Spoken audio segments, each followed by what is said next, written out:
The creak of wagon wheels stopped abruptly in the Missouri wilderness. Sarah Mitchell gripped her swollen belly as the wagon master raised his hand, signaling the entire train to halt.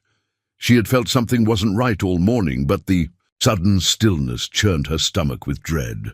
10 wagons stretched behind her, each carrying families she had grown to know over the past 3 months of their journey west. Before we jump back in, tell us where you're tuning in from, and if this story touches you, make sure you're subscribed, because tomorrow I've saved something extra special for you.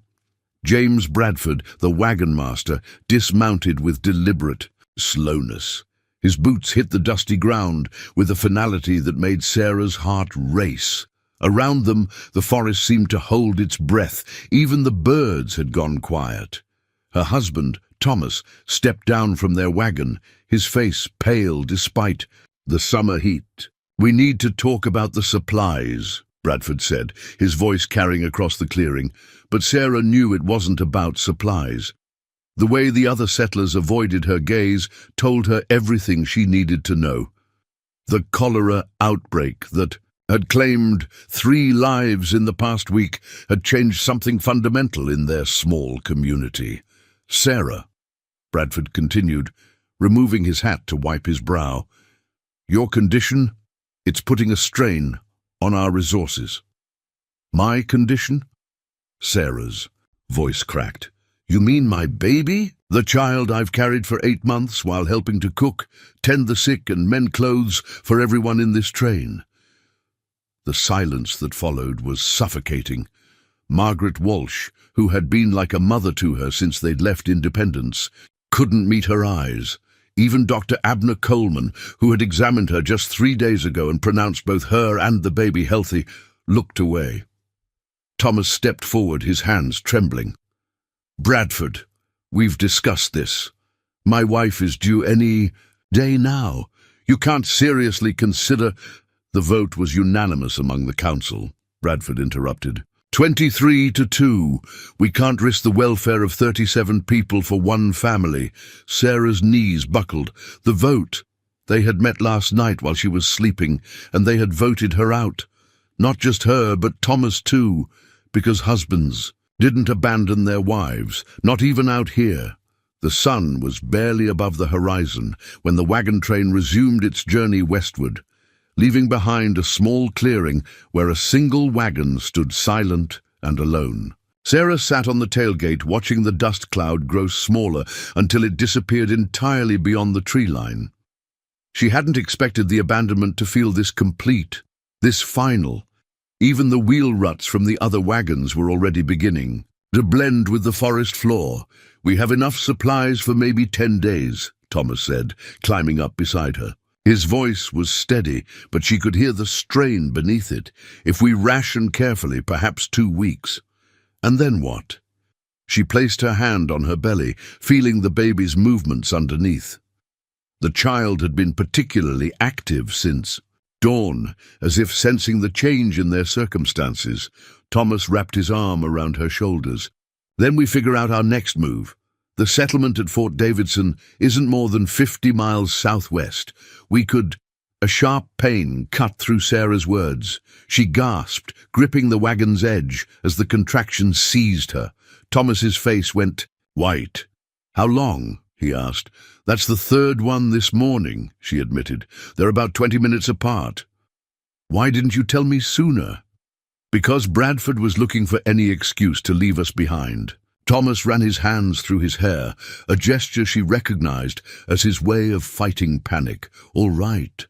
We need shelter. The wagon won't be enough when the baby comes." They spent the morning searching the immediate area. Sarah, despite the periodic contractions, insisted on helping. They found a shallow cave about 200 yards from where Bradford had abandoned them. It wasn't ideal. The entrance was partially obscured by brush, and the interior was damp, but it would protect them from the elements. "I'll bring the wagon closer," Thomas said, already heading back through the trees. "We'll need to be quick. Those clouds are coming in fast." Sarah leaned against the cave entrance, watching him go.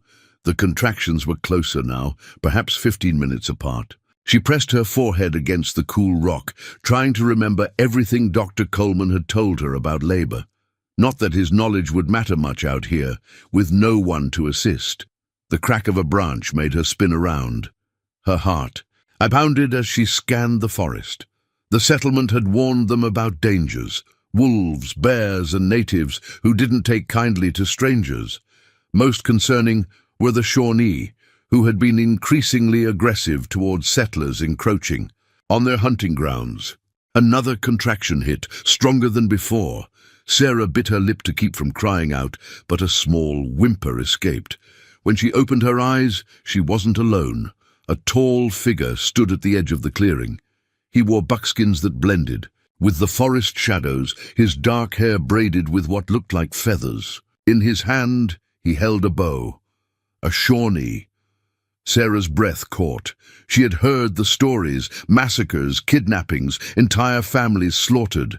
Now she was alone, vulnerable, with nothing but a small knife to defend herself.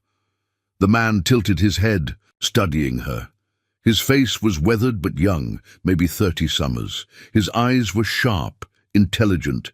He said something in his language, the words flowing like water over stones.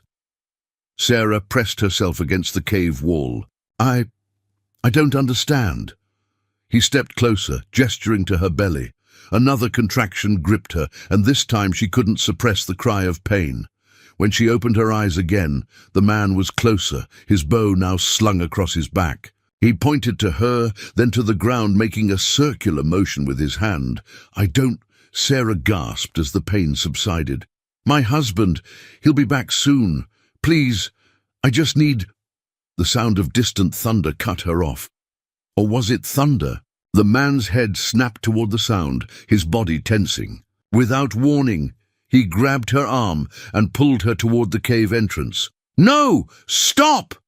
Sarah tried to resist, but another contraction weakened her. The man supported her weight effortlessly, guiding her deeper into the cave. Once inside, he began, speaking rapidly, gesturing toward the forest. Sarah caught fragments of meaning in his tone, urgency, warning.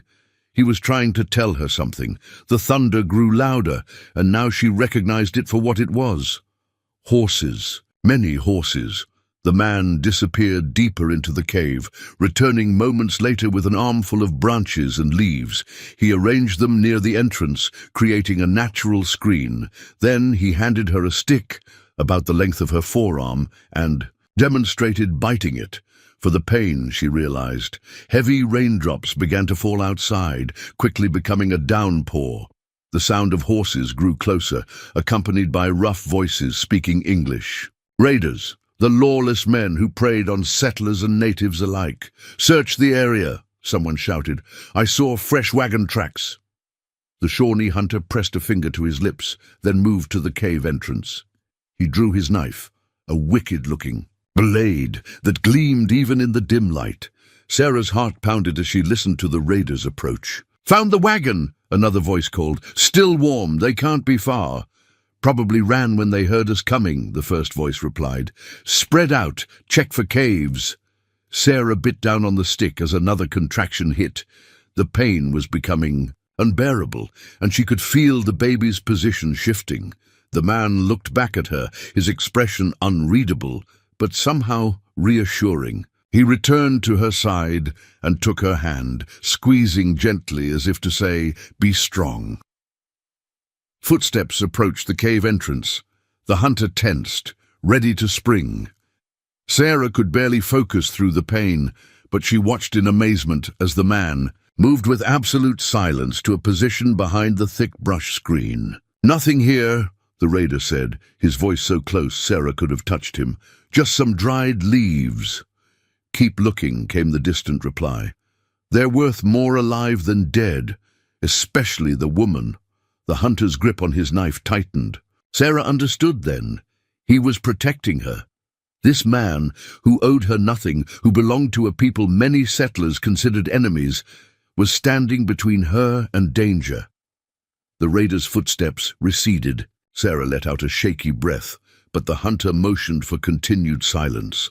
They waited in the darkness as voices called back and forth, gradually growing more distant. Finally, the hunter relaxed slightly. He returned to her side just as the most intense contraction yet seized her. Sarah's muffled scream seemed to tear from her soul. The hunter nodded, speaking urgently in his language while making gestures. Suddenly she understood. He was telling her to trust him. With surprising gentleness, he helped her lie down on the cave floor. He arranged his skin shirt beneath her as padding, then began speaking what sounded like a prayer or chant. The rhythm of his words seemed to match her contractions, helping her manage the pain. Time lost meaning in the darkness of the cave. The hunter never left her side, occasionally leaving to check the entrance, but always returning. He had natural medicines in a pouch at his waist, leaves he crushed and had her chew to help with the pain, and a root that seemed to calm the baby's restless movements. Preparing and narrating this story took us a lot of time, so if you are enjoying it, subscribe to our channel. It means a lot to us. Now, back to the story.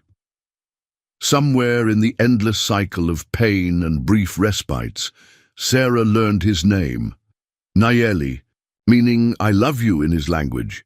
He had lost his own wife to sickness 2 winters past. He conveyed through gestures. His child had died with her. That knowledge created a bridge between them that transcended language. Hours passed. The rain outside turned to a drizzle, then stopped entirely. The raiders' voices had long since faded away. Sarah was exhausted, her strength nearly spent, when the final push came. Nayeli supported her shoulders, speaking words of encouragement. She didn't need to understand to feel their meaning. The baby's first cry echoed off the cave walls. Nayeli helped her deliver the afterbirth.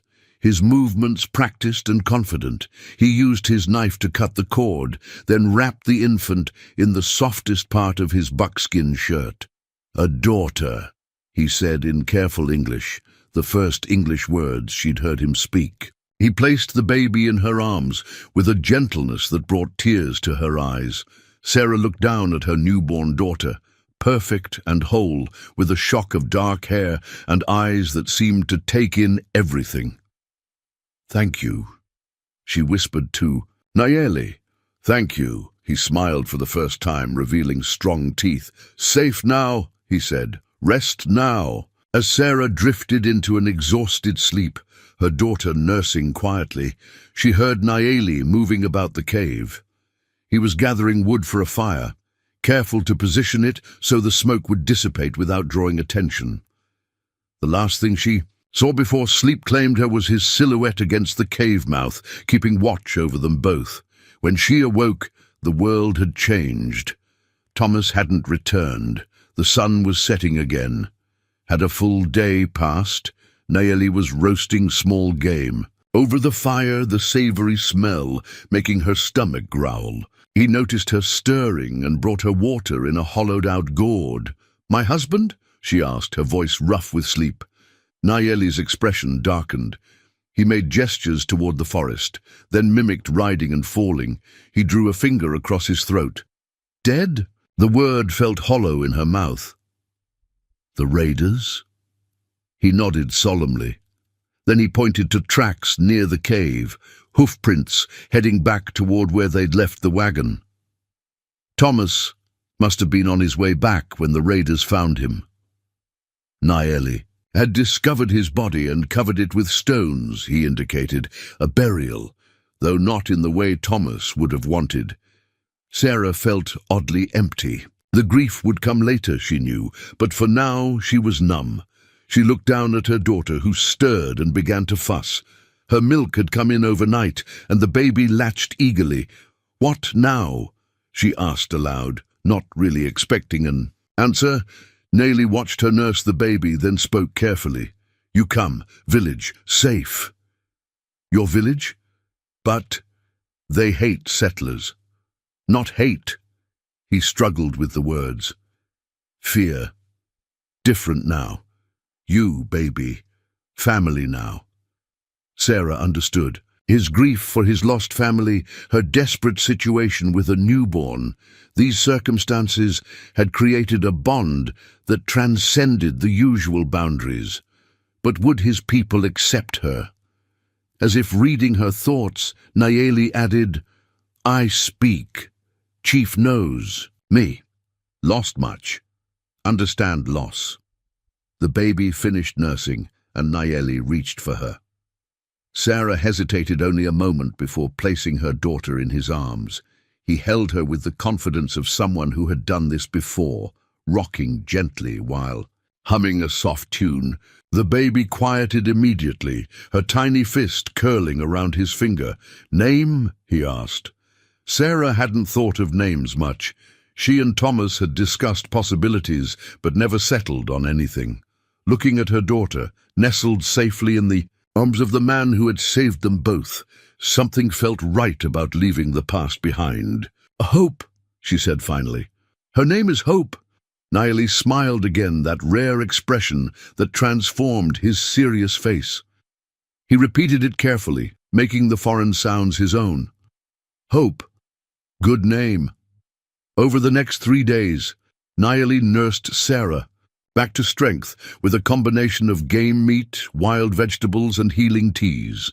He showed her how to identify safe plants and explained through gestures how his people viewed the forest as a living provider. Her European education had taught her to see it as something to be tamed or feared. On the 4th day, Nayeli announced it was time to move.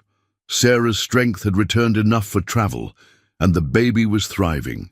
He fashioned a carryboard from bent wood and soft leather, explaining that Shawnee mothers use such devices to transport infants while leaving their hands free for work. Before they left, Nayeli took her to the stone cairn where he had buried Thomas. Sarah knelt beside it, placing her hand on the rough stones. She said a brief prayer, though the words felt insufficient. Thomas had been a good man, if not always a brave one. He hadn't deserved to die alone, afraid, at the hands of lawless men. "I'm sorry," she whispered, knowing he couldn't hear. "I'll take care of Hope, I promise." Nayeli waited patiently, then helped her stand. He'd packed their few belongings, her small travel trunk, some blankets, and a few tools from the wagon. Everything else they'd left behind. A new life required traveling light. The journey to his village took 2 days of careful travel. Nayeli moved like a shadow through the forest, teaching her to step quietly and avoid breaking branches. He pointed out signs of animals and weather that Sarah had never noticed before. Each stop for rest or feeding Hope became a lesson in survival. On the evening of the 2nd day, they reached a clearing where the forest opened onto a meadow.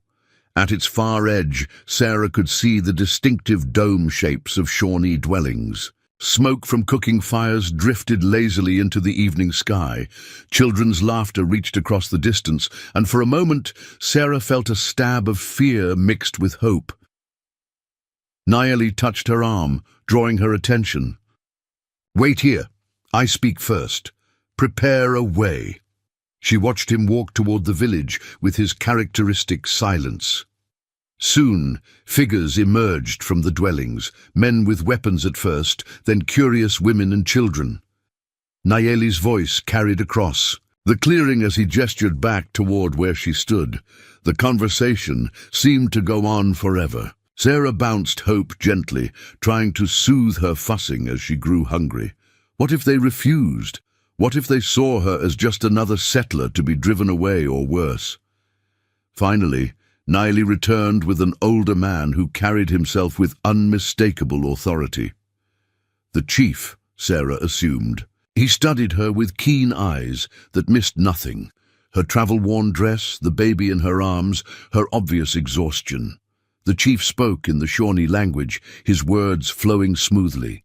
Nayeli translated, his English improving with each word. "Chief asks, your name, baby name. What happened to husband?" Sarah straightened despite her fatigue. "I am Sarah Mitchell. This is Hope. My husband, he was killed by raiders. Nayeli found us, helped us, saved us." The translation flowed back and forth. The chief's expression remained neutral until Nayeli added something that made him raise his eyebrows. Whatever had been said brought the ghost of a smile to the old man's weathered face. Chief says, Nayeli tells the truth, says you strongly, baby strong, says. You have spirit like a warrior's wife. Sarah felt her throat tighten. I'm grateful for the kindness, for the chance to live. The chief nodded slowly, then spoke directly to her in halting English. Village, take you. For now, learn our ways. We see the truth in time. Relief washed over her in waves. It wasn't unconditional acceptance, but it was a chance to live, to raise her daughter, to find a new path after everything she'd known had been stripped away. As they walked toward the village, children ran ahead to announce their arrival. Women gathered near the cooking fires, their faces curious but not unkind. Nayeli stayed close, his presence a reassuring anchor in this sea of unknown faces and unfamiliar customs. An elderly woman approached, her eyes taking in the baby with particular interest. She spoke rapidly to Nayeli, who gestured to Sarah. The woman came closer, her weathered hands unexpectedly gentle as she touched Hope's tiny face. Grandmother wants to see the baby, Nayeli explained.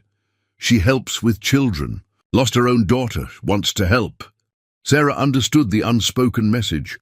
Loss connected them all in this place. She carefully placed Hope in the grandmother's arms, watching as the old woman's face softened with an emotion that transcended language.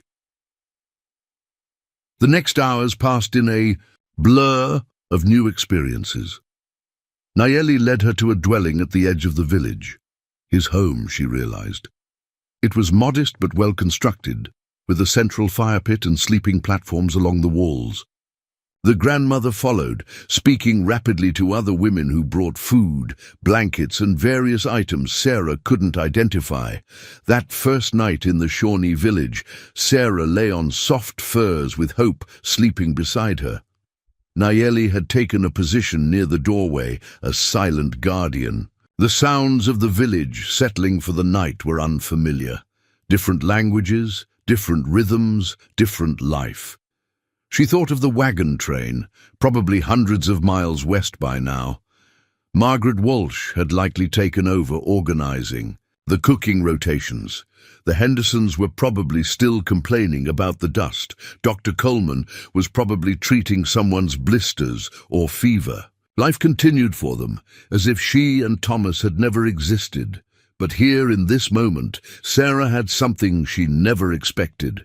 A protector who asked for nothing in return, a community willing to consider accepting her, and a daughter who cooed softly in her sleep. The future was uncertain, but for the first time since Bradford's announcement, it held possibility. As sleep claimed her, Sarah's last conscious thought was of gratitude. For Nayeli's unexpected mercy, for the chief's willingness to wait, and for the grandmother's immediate connection to Hope. Tomorrow would bring new challenges, but tonight they were safe. Tonight they had a home, however temporary it might be. Beyond the dwelling's walls, the forest whispered its ancient secrets. Night birds called to each other across the darkness. Somewhere in the distance a wolf howled, not a threat, but a declaration of existence. Sarah understood the sentiment. She was still here, still fighting, still hoping, and that, for now, was enough. The sun was barely cresting the horizon when Sarah awoke to the unfamiliar sounds of the village stirring.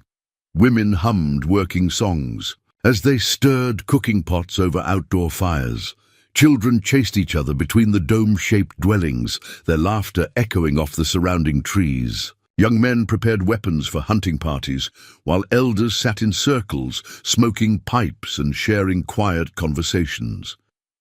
Hope stirred against her chest, beginning to fuss with hunger.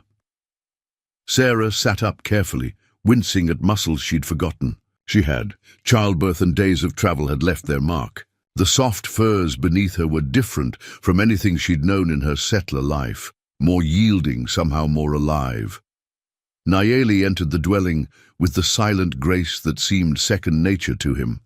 In his arms, he carried fresh water, in that same hollowed gourd she'd drunk from in the cave.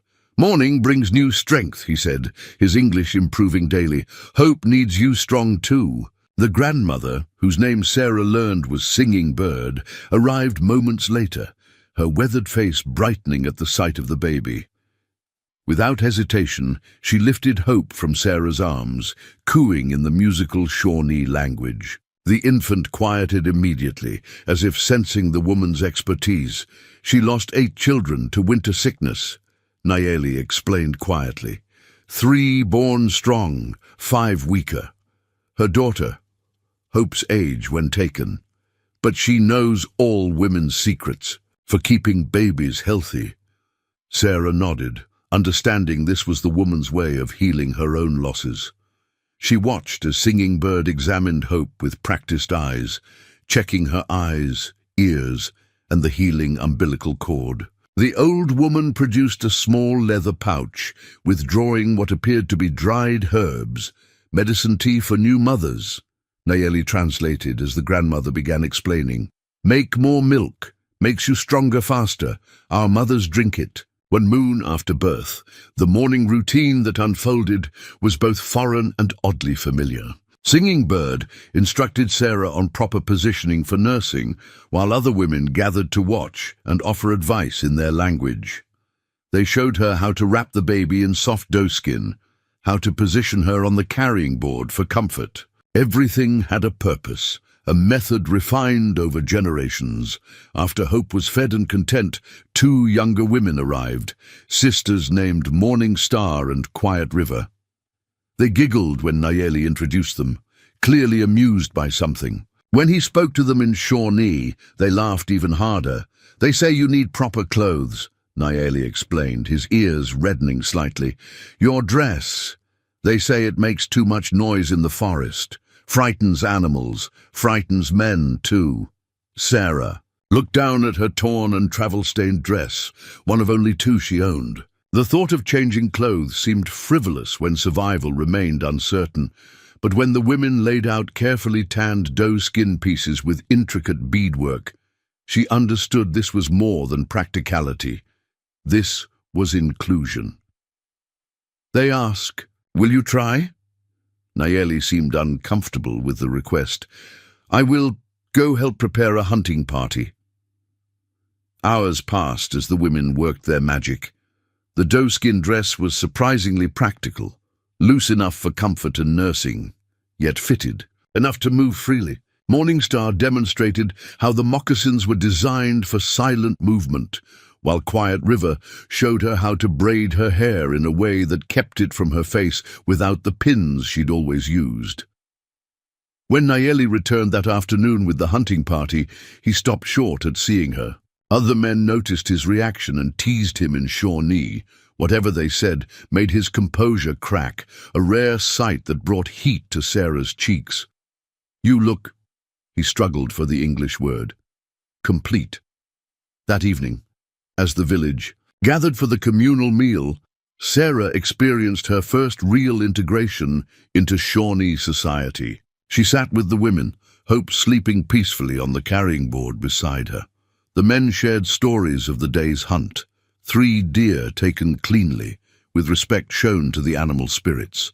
Children performed a dance they'd rehearsed, mimicking hunters and prey in a display that was both entertaining and educational. The chief, whose name she learned was Gray Fox, gestured for silence. He spoke at length, his words carrying the weight of ceremony. Throughout his speech, eyes turned to Sarah. Nayeli moved closer to translate. "Chief tells the story of how you came. Says raiders who killed your husband are known enemies of our people too. Says your husband tried to protect what was his. This shows honor. Says Nayeli did what our ancestors would wish, show mercy to one in need." He paused as Gray Fox continued. "Says you have mother's fire in you. Hope shows strength by surviving hard birth. Says, we watch your spirit. If it remains true, village could become home. The finality in those words struck Sarah. This wasn't a temporary shelter anymore. This was a test, a chance to truly belong somewhere again, but only if she proved worthy. By their standards, the next morning brought Sarah's first real challenge. Blue Wing, the village medicine woman, approached their dwelling with a stern expression. She spoke rapidly to Nayeli, gesturing to Sarah. "She says you must learn medicine if you stay." Nayeli translated carefully. "Says white women know nothing of forest healing. Says I shouldn't translate anymore. You must learn our tongue directly now." Blue Wing nodded approvingly at something in Nayeli's translation. Without another word, she beckoned Sarah to follow. Their destination was a shaded grove where various plants grew in careful cultivation. Blue Wing began pointing to different herbs, repeating their names slowly. When Sarah attempted to echo the sounds, the medicine woman shook her head, correcting pronunciation with exaggerated mouth movements. Hours passed in this patient instruction. Sarah's tongue struggled with sounds foreign to English, clicks and flowing consonants that seemed to emerge from different parts of the throat. But as morning shifted to afternoon, patterns began to emerge. Words for healing plants often contained similar sounds. Terms for preparation methods followed logical structures. Blue Wing's severe expression gradually softened into something approaching approval. When Sarah correctly identified and named a plant used for stopping bleeding without prompting, the medicine woman actually smiled, a transformation that took years off her weathered face. By the time they returned to the village, Sarah's mind buzzed with new knowledge. Blue Wing led her to a spot near the central fire where other women had gathered. They'd been preparing various dishes, and now they included Sarah in taste testing and learning recipes. Each food had its own story, its own proper preparation, its own significance for health or ceremony. That evening, as families gathered around individual fires for their meals, Nayeli brought fresh venison he'd contributed to the communal stores. Singing Bird had transformed it into a savory stew with wild vegetables and herbs. Blue Wing had helped Sarah identify that morning. "You learned fast today," Nayeli observed as they ate. Hope dozed contentedly in his arms, a scene that had become natural over the past days. Blue Wing speaks to others, says you have ears for learning. Maybe you remember our ways from another life. "Do you believe that?" Sarah asked, genuinely curious. "That soul's return?" He considered the question seriously. "Our elders teach that. Spirits travel many paths. Sometimes they find new homes in new people. My wife, she believed she knew our children from before, said their eyes showed old souls in young bodies." The moon rose full that night, silver light filtering through the smoke hole in their dwelling's roof. Hope had established a rhythm of sleeping in longer stretches, giving Sarah more rest. But tonight, sleep eluded her. She could hear Nayeli's steady breathing from his sleeping platform across the fire pit, yet her mind churned with questions about her place here. The soft rustle of the door covering made her start. Singing Bird entered, carrying a bundle wrapped in soft leather. She sat beside Sarah and carefully unwrapped it to reveal an exquisite beaded cradle board. Through gestures and her limited Shawnee vocabulary, Sarah understood this had belonged to Singing Bird's lost children. The old woman traced the intricate bead patterns, each design telling a story of protection. She placed Hope in the cradle board to demonstrate its use, then handed it to Sarah with words that needed no translation. This was trust. This was acceptance. Dawn brought unexpected visitors. 3 riders approached from the east, not raiders but traders who regularly dealt with the village. 2 were French trappers, the third a Delaware Indian who served as interpreter. They brought news from the wider world, increased tensions between settlers and various tribes, reports of wagon trains being harassed, and, most importantly, questions about a missing settler family. Sarah's heart constricted as Nayeli translated their inquiry. They ask if the village knows of woman with a husband and a new baby. Say other settlers search. Say they worry for safety. The traders didn't specifically mention the wagon train that had abandoned her, but Sarah knew others must have arrived in the territories by now. News of her disappearance might have reached settlements, sparked searches. The life she'd thought permanently behind her suddenly felt much closer. Grey Fox remained non-committal with the traders, neither confirming nor denying knowledge of any settlers. After they departed with their trade goods, furs and herbs in exchange for metal tools, and fabric he called a village council, Sarah was not invited to attend, but Naeli brought her the results that evening. "Council decides," he said carefully, "that your presence is known now by some. Settlers will search more. This could bring danger to the village." Fear clutched her throat. "Are they sending me away?" "No." His response was quick, firm. "But they prepare. If settlers come searching, village must decide how to answer. Some say tell the truth, you chose to stay by choice. Others say deny knowledge, protect village from suspicion of kidnapping. What do you think?" She valued his opinion more than she wanted to admit. "I think—" He sat beside her, closer than usual. Hope slept between them, a tangible reminder of their shared experience. "I think truth has many faces. The truth of your arrival, yes, but also truth of what you become here. The raiders killed your husband, this is known. You chose life for your daughter, this is true. You learn our ways, this grows truer each day." That night's council decision would shape their immediate future, but Sarah's test of belonging continued daily. Blue Wing intensified her medicine teachings, as if preparing Sarah for greater responsibilities. Morning Star and Quiet River included her in more complex tasks: tanning hides, weaving baskets, preparing ceremonial garments. Each skill, mastered, was another thread binding her to this community. The language barrier crumbled steadily. Children were her most patient teachers, repeating words endlessly as they taught her games and songs. Elder women corrected her pronunciation while teaching her to identify edible plants and prepare traditional meals.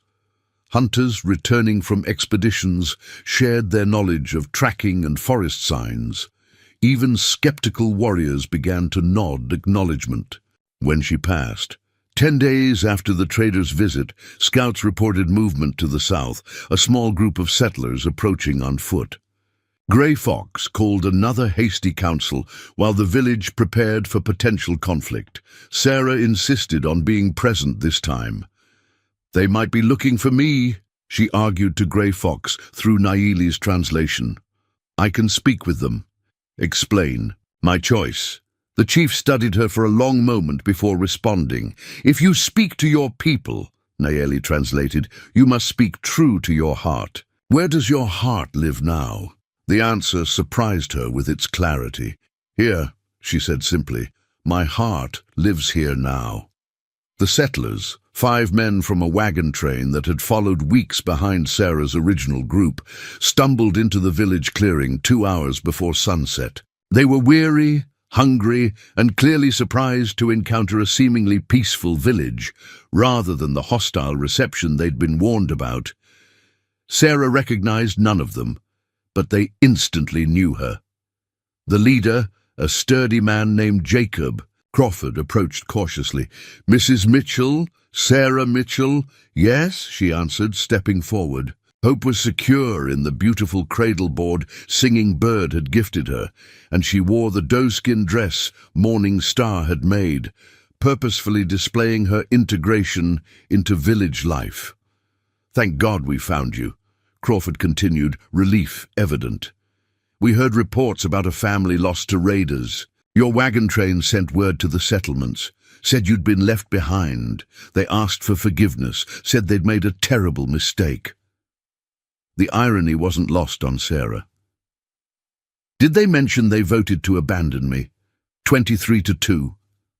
Crawford's expression shifted uncomfortably. They said, circumstances forced difficult decisions. And what circumstances brought you looking for me? Guilt, I suppose, and hope. The settlement needs women who understand the hardships of this land. Dr. Coleman specifically recommended finding you, said you had knowledge of medicine, could help others. Behind her, Sarah sensed the village watching, waiting.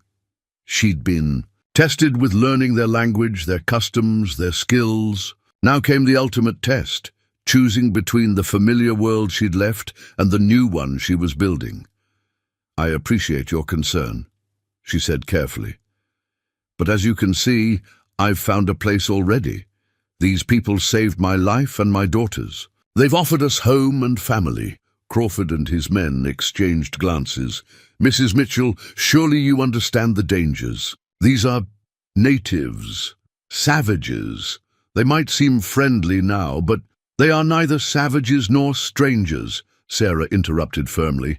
They are the Shawnee, and they've shown me more kindness than my own people did in my time of need. Gray, Fox stepped forward, his presence commanding despite his years. He spoke in careful English, apparently understanding more than he'd let on. Woman and child saved from death. They learn our ways, share our fire. We offer protection, family. This is our law, Crawford shifted nervously. Sir, Chief, we mean no disrespect, but surely you understand our concern. A white woman living among your people. It raises questions, causes talk. Questions have many answers, Grey Fox replied. This woman chooses her path. Her choice is respected. The tension in the clearing was palpable. Sarah realized this moment would define not just her future, but potentially the relationship between this village and nearby settlements. She needed to make her position absolutely clear. Gentlemen, she addressed Crawford's group formally, I am grateful for your search and your concern. Please carry back my thanks to all who worried for my welfare, but also carry this message. I have found family here. My daughter Hope will grow knowing two cultures, two sets of wisdom. This is my choice, made freely and completely. She paused, considering her next words carefully. If you seek peace with the Shawnee people, know that they are honorable. They value life, family, and wisdom. Trading goods and sharing knowledge benefits all. But understand, I speak now as one who belongs to both worlds. I will advocate for peace and fairness between our peoples. Crawford's shoulders slumped slightly. With relief or resignation, Sarah couldn't tell. I'll deliver your message, Mrs. Mitchell, but the settlement stands ready to welcome you, should you ever change your mind. As the settlers prepared to depart, Nayeli appeared beside her. He'd remained in the background during the exchange, but now he spoke softly in Shawnee. You speak truth to both peoples. This brings honor to your name. The village relaxed as Crawford's group disappeared into the forest. Children resumed their games, women returned to their tasks, and men discussed the encounter in analytical tones. But something fundamental had shifted. Sarah felt eyes on her, not with suspicion or curiosity, but with respect. That evening, as the village gathered for the evening meal, Grey Fox called for attention. He spoke at length, his words carrying the weight of announcement. Throughout his speech, tribe members nodded and called out acknowledgments. Nayeli translated quietly, Chief says today proved our strength. Both peoples saw wisdom in village decisions. Says you proved worthy of trust by speaking true to both sides. He paused as the chief continued. Say, from now on, you are not a visitor learning our ways. You are family learning old ways of your family. Singing Bird claims you as a niece. Says the village accepts this claim. Tears pricked Sarah's eyes. In the settler world, she'd been abandoned for being vulnerable. Here, vulnerability has been met with protection. Where her situation had been seen as a burden, they'd seen it as an opportunity to honor their values of mercy and family. Is this real? She whispered to Nayeli. Am I truly accepted? His hand found hers, a gesture of support that had become natural between them. As real as morning sun, as real as your courage, as real as hope's first breath. That night, alone in the dwelling they shared, Sarah considered the full weight of her choice. She'd crossed an invisible boundary today, permanently perhaps. The settler world she'd known offered familiar customs, but had proven willing to discard its own when convenient. This Shawnee village offered something different, acceptance earned through proving one's worth, belonging based on contribution rather than blood, and family created through shared experience rather than birth. Watching Hope sleep peacefully in her cradleboard, Sarah thought about the future she was choosing for her daughter. Hope would grow up knowing the healing arts of Blue Wing, the warrior training appropriate to village girls, the languages of two peoples. She'd understand forest wisdom that settlers dismissed as primitive, yet also carry knowledge of the wider world beyond the woods. And Nayeli, what was she building with the man who'd saved her life and shown such patience with her learning? They'd developed an understanding that went beyond words, a partnership in raising hope and navigating the complex space between cultures. Was this family, too? A different kind than she'd known, perhaps, but no less real. As sleep finally claimed her, Sarah's last conscious thought was a promise to herself and to Hope. They would build a life that honored both their choices and their gifts. They would be bridges between worlds, carrying wisdom in both directions. They would transform loss into purpose, abandonment into belonging. Tomorrow would bring new challenges. There would be more traders, more visitors, more tests of her place in this community. But tonight, for the first time since Bradford's announcement, had shattered her world, Sarah felt truly home, not because it was familiar, but because it was earned. Not because it was comfortable, but because it was real. And that reality, hard-won and constantly challenged, held more truth than any of the certainties she'd left behind. 3 months had passed since Crawford's group departed, carrying Sarah's message of voluntary choice back to the settlements. Autumn painted the forest in brilliant reds and golds, and hope grew stronger with each passing day. She'd developed the bright smile that charmed everyone in the village, and her first attempts at babbling brought delight to all who heard. Sarah's life had taken on its own rhythm. Mornings spent with Blue Wing learning the properties of late season plants, afternoons helping prepare the village for winter, evenings sharing stories around the communal fire. Her hands grew skillful at beadwork, her ear more attuned to the nuances of Shawnee speech. Yet beneath this growing comfort, an undercurrent of tension had entered village life. Rumors from the east spoke of increasing conflict. French traders reported new forts being built by the English colonists, pushing deeper into traditional hunting grounds. Spanish agents stirred up unrest among various tribes, while Dutch merchants played all sides against each other for trading advantages. The peaceful balance that had allowed the village to thrive was shifting. Grey Fox called more frequent councils. Though Sarah couldn't attend these gatherings, she heard the debates echoing through the village as elders argued long into the night. Nayeli translated what he could without breaking confidence.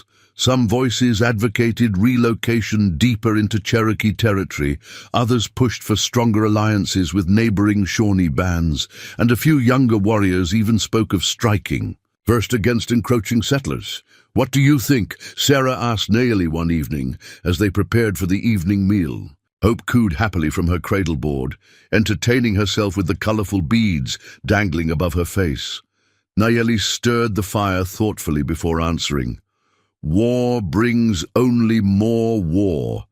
My father told stories of the great conflicts when his father was young. Villages destroyed, families torn apart. Both sides lose much, gain little." He paused, clearly considering whether to share more. But young men see only glory in fighting. They don't understand the spirits watching from battlegrounds, crying for peace. His words proved prophetic. 2 days later, a war party of Mingo, Warriors arrived at the village, not as enemies, but as distant relatives seeking alliance. Their leader, a fierce warrior named Black Elk, brought news of settler attacks on smaller bands to the north. He'd come to convince Grey Fox to join a coalition preparing to push back. Sarah watched from the doorway of her dwelling as the Mingo delegation was formally welcomed. Black Elk's presence commanded attention. He wore the scalp locks of his enemies and carried a tomahawk adorned with silver. His eyes, when they fell on her, held a mixture of curiosity and suspicion. He asked questions in rapid Shawnee, gesturing towards Sarah. Nayeli translated quietly. He asks why the village harbors a white woman, says spies have many forms, wants to know if you've brought danger to people who showed mercy. Sarah felt the weight of the village's eyes upon her. This was another test, but of a different kind. She stepped forward, addressing Black Elk in the careful Shawnee she'd been practicing. My baby and I came broken. These people made us whole. I have learned their wisdom, shared their work, kept their trust. My presence brings no danger, only another voice for peace between peoples.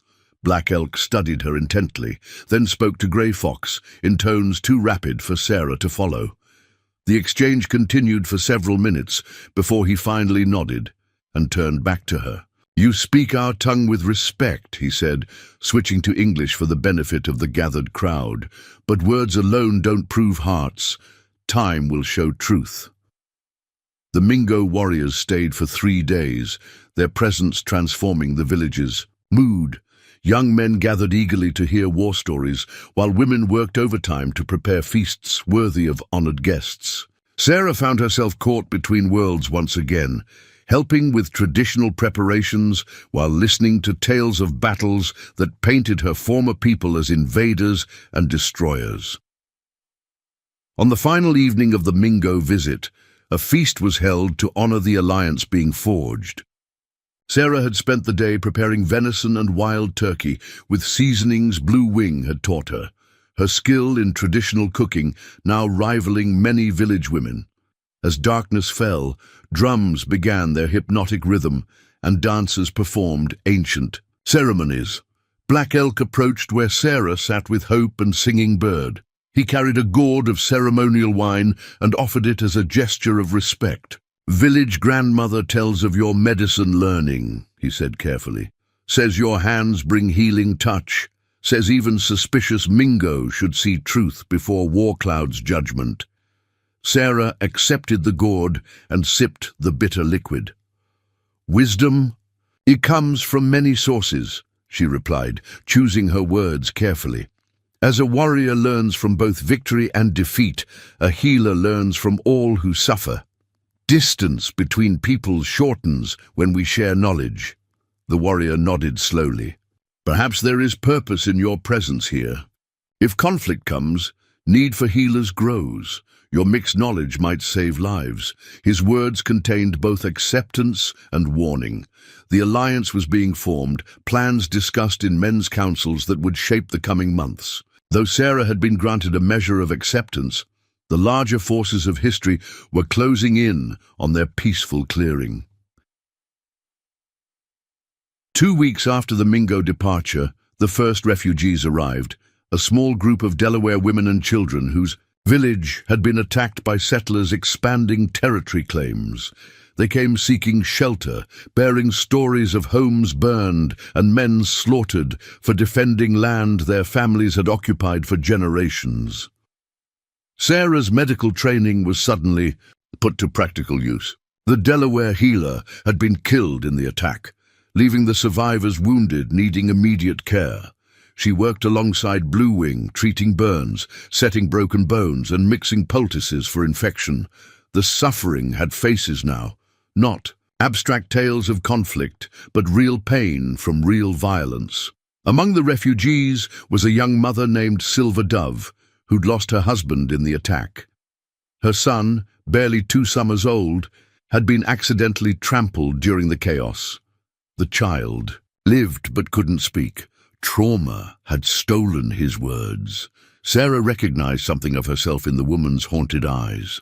I too lost my husband, Sarah shared, as they worked together grinding herbs for medicine. Different circumstances, but the empty place it leaves is the same. Silver Dove's hands stilled over her work. How do you fill an empty place, Shawnee? Ways seem strange to me. My village, my people, all gone or scattered. You don't fill it, Sarah offered gently. You learn to carry it differently. Build a new family without forgetting the old. Your son needs you strong. Over the following days, Silver Dove began to recover some spirit, drawn to Hope's infectious laughter and the small responsibilities of caring for an infant.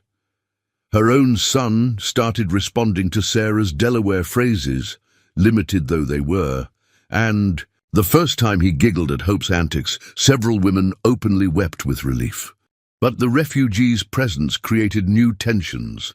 They brought warnings of organized settler expeditions planning to clear the territory of savages. Young warriors advocated for preemptive strikes, while elders called for better scouts and defensive preparations. Grey Fox struggled to maintain the careful neutrality that had protected the village thus far. Sarah found herself increasingly pulled into these discussions. Her knowledge of settler thinking and tactics was valuable, though painful to share. She explained the logistics of wagon trains, the types of weapons commonly available, the seasonal patterns of migration. Each detail felt like a betrayal of her birth culture, yet failing to share potentially life-saving information seemed a greater wrong. One crisp morning in early winter, Sharp Eyes, one of the village's primary scouts, returned with disturbing news. He'd tracked a band of settlers 15 miles east, including several who didn't fit the usual pattern of farmers or traders. These men carried military-grade weapons and seemed to be mapping the territory with professional precision. Gray. Fox called an immediate council, this time including Sarah and the Delaware refugees. Your eyes see different signs than ours, he acknowledged through Nayeli's translation.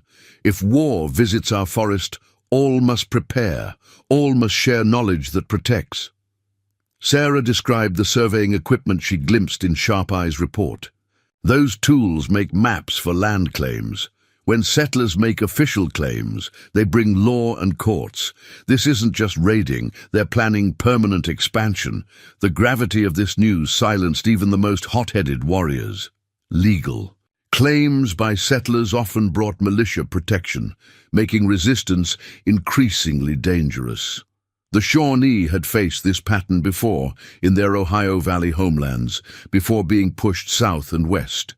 We must choose a path, Grey Fox stated solemnly. Stand and fight what comes, join a stronger alliance of tribes, or seek new hunting grounds before pressure becomes war. The debate continued for 2 days. Sarah contributed what knowledge she could while trying to nurse hope and maintain daily routines. Nayeli remained her primary connection to the male councils, though she noticed him growing increasingly withdrawn as tensions mounted. On the third evening, as they prepared the evening meal in companionable silence, Nayeli finally shared what weighed on him. Council asks for my voice tomorrow. Young warriors respect my hunting skill. Elders remember my father's wisdom. They ask what path I choose.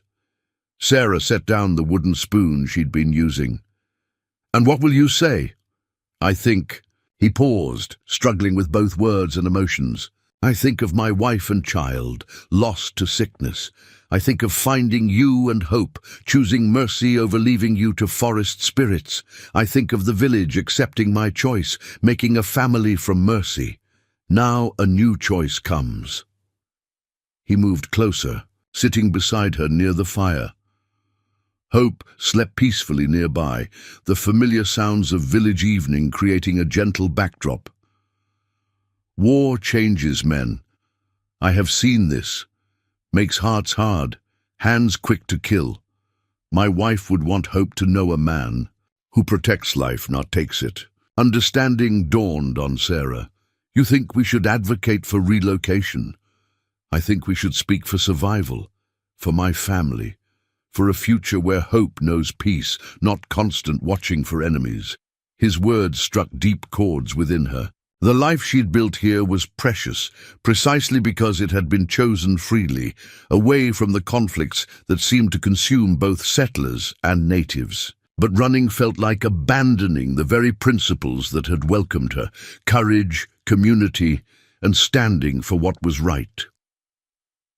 That night, Sarah's dreams were troubled by visions of two paths, one leading to a peaceful valley where hope grew, surrounded by forest wisdom, the other showing her village transformed into a battlefield where the skills she'd learned served war rather than healing.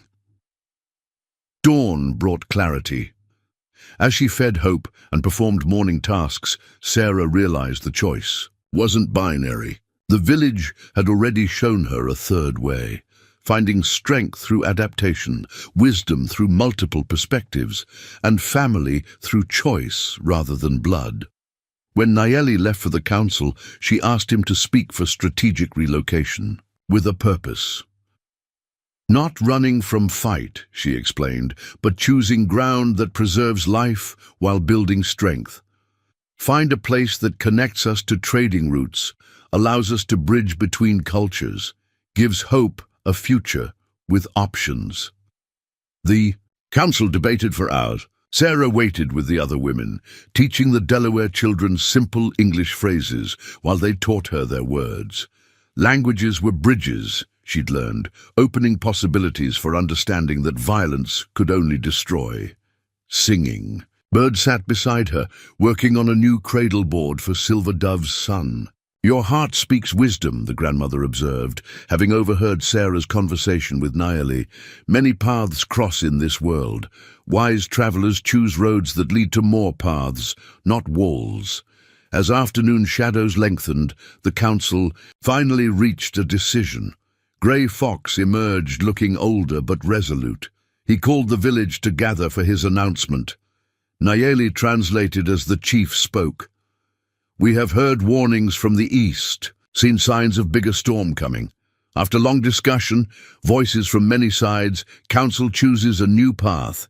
Village will move to winter grounds early this year, but not in fear, in planning. He continued outlining the strategy. They would establish themselves near the three forks where major rivers met, a location offering better defense, multiple escape routes, and access to important trade networks. More importantly, the position would allow them to monitor settler advance while maintaining contacts with other villages for mutual support. This move serves strength, not weakness, the chief concluded. We take wisdom, family, future, not abandon them. All who shelter with us move together. All who share village hearth, share village journey. The refugees' relief was palpable. Having lost everything once, the promise of continued community meant survival itself. For Sarah, this decision represented something else entirely: active, choice over passive acceptance, strategic withdrawal over either violent resistance or hopeless flight. Preparations began immediately. The autumn harvest had already been preserved, and now attention turned to portable possessions, winter supplies, and weapons needed for defense during travel. Everyone contributed according to ability. Even Hope's cradleboard was redesigned for easier portage over long distances. In the midst of this industrious activity, Sarah made a decision of her own. Calling Blue Wing and several experienced women together, she proposed establishing what she called a knowledge circle, a formal group dedicated to preserving and sharing healing wisdom that might be lost during upheaval. In our old wisdom, she explained in her improving Shawnee, settlers made journals, wrote things down to preserve them.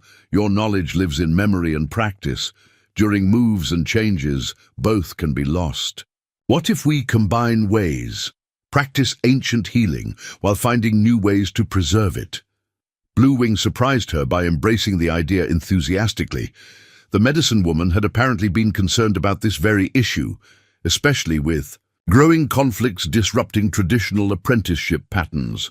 They began that very day, with Sarah creating simple pictorial guides, while Blue Wing demonstrated techniques, ensuring crucial knowledge survived through multiple transmission methods.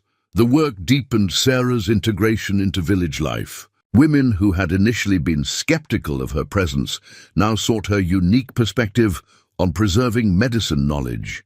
She learned family recipes for healing teas, secret locations of powerful plants, and songs that carried instructions for complex treatments. 10 days into preparation, 3 Cherokee scouts arrived bearing both invitation and warning. Their larger community offered alliance and protection, but also brought news of organized settler militias planning a major pacification campaign for spring. The window for strategic relocation was closing rapidly. Gray Fox consulted with village elders and the Cherokee visitors before announcing an accelerated timeline. They would depart in 3 days, traveling southwest to avoid the worst of early winter, while reaching their target location before frozen rivers complicated the journey. Sarah spent those final days in focused activity. She helped pack medicines, worked with other mothers to prepare children for travel, and conducted her first formal healing circle, a gathering where she combined Blue Wing's traditional wisdom with her own unique insights. The experience revealed how much she'd grown, conducting ceremonies in Shawnee, understanding plant spirits in ways her settler education had never considered, and feeling the weight of responsibility for preserving important knowledge. On their last evening in the village, many families held private ceremonies to honor the spirits of the place and ask blessing for the journey ahead. Nayeli invited Sarah to join him in visiting the graves of his wife and child, a ritual she hadn't known he performed regularly. The burial site was a peaceful glade, marked by carved stones and meaningful plantings. Sarah carried hope, while Nayeli tended the graves, speaking quietly to those who had been taken too soon. When he finished, he looked up at Sarah and Hope with expressions transformed by emotion. "They would have loved knowing her," he said simply, gesturing to Hope. Then, more softly, "would have loved knowing you." The words carried multiple layers of meaning: respect for the past, acknowledgement of the present, and perhaps a hint of future possibilities. Sarah responded by placing his hand on Hope's back, letting him feel the child's steady breathing, the life they had both fought to preserve. As they returned to the village through deepening twilight, Sarah realized how completely her existence had transformed. 4 months ago, she'd been a settler woman abandoned by her own people, facing death with a newborn in hostile territory. Now she walked through a Shawnee village as an accepted member of the community, carrying knowledge valued by medicine women, wearing clothes she'd helped craft, speaking a language that had become almost second nature. Hope stirred in her arms, making small sounds of contentment. Looking down at her daughter, who would grow up knowing multiple cultures, speaking several languages, understanding the forest in ways settlers never could, Sarah saw the future she was helping build. Not a division between worlds, but a bridging of them. Tomorrow would bring departure, uncertainty, and challenge, but tonight, as the village prepared for one last communal meal in this particular place, Sarah felt ready for whatever lay ahead. She had earned her place not through birth, but through choice, not through similarity, but through her difference. The journey south would test everything she'd learned and become, but for the first time since that wagon train had left her behind, Sarah Mitchell faced the future not with fear, but with purpose. She wasn't running to escape her past. She was walking forward to embrace a future she was helping create, and in that realization, she found not just acceptance, but belonging. Not just survival, but hope. Not just a new home, but a new self, stronger and wiser for having crossed between worlds. The first snowflakes caught in Hope's dark hair as the procession of 47 people wound through the forest. Each family carried what could be transported: leaving behind the dome dwellings that had shaped their lives for generations. Sarah adjusted Hope's cradleboard, the new design proving remarkably efficient for the long march ahead. Nayeli moved between flanking positions, his warrior training evident in the practiced way he scanned for threats. The Delaware refugees stayed close together, their eldest warrior, hawks in flight, proving invaluable for spotting signs of pursuit that Shawnee scouts might miss. "Ice comes early this year," Singing Bird observed, walking steadily despite her age. The grandmother had insisted on bringing items others deemed expendable, ceremonial pipes, story stones, and holy bundles that preserved more than memory. Forest spirits test our resolve. 3 days into their journey, the test arrived. Sharp eyes returned from morning scouts with urgent news. Tracks crossed their intended path. Fresh boot prints, at least a dozen men, moving with military precision. "Gray," Fox halted the column immediately. "Not the militia we feared," Nayeli translated as scouts shared details. "Something worse. These boots are Confederate cavalry.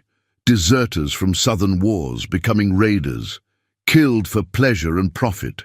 Sarah knew the type well. Thomas had told stories of such men, soldiers displaced by conflict who had developed tastes for violence that peace couldn't satisfy. They preyed equally on settlers and natives, respecting neither law nor custom. "Can we avoid them?" she asked. Hope beginning to fuss with hunger. "Trail splits 2 miles ahead," Grey Fox explained. "Longer route adds 3 days, but follows rivers where sign washes away. Desert men can't track through water." The decision meant choosing safety over speed, a calculation that weighed heavily on everyone. Winter's approach added urgency to reaching their destination, but encountering raiders could prove catastrophic. As they resumed the march along the altered route, Silver Dove walked beside Sarah for companionship. The young Delaware mother had developed confidence during their preparation, her son gaining strength and beginning to speak again in short bursts. "You have medicine fever," Silver Dove observed, using the Shawnee term for healing sickness. "Your hands shake when not healing." Sarah realized she'd been unconsciously flexing her fingers, eager to prepare herbs and tend to any discomfort among the travelers. Dr. Coleman would have diagnosed it as nervous energy, but village wisdom recognized something deeper, the spirit's need to serve through healing. Their first major challenge came on day 7. The youngest Blake child, only 10, summers old, complained of stomach pains that rapidly worsened. When fever joined the cramping, Blue Wing's face grew grave. She'd seen this illness before, the river sickness that could sweep through traveling groups, especially when forced to drink from unfamiliar sources.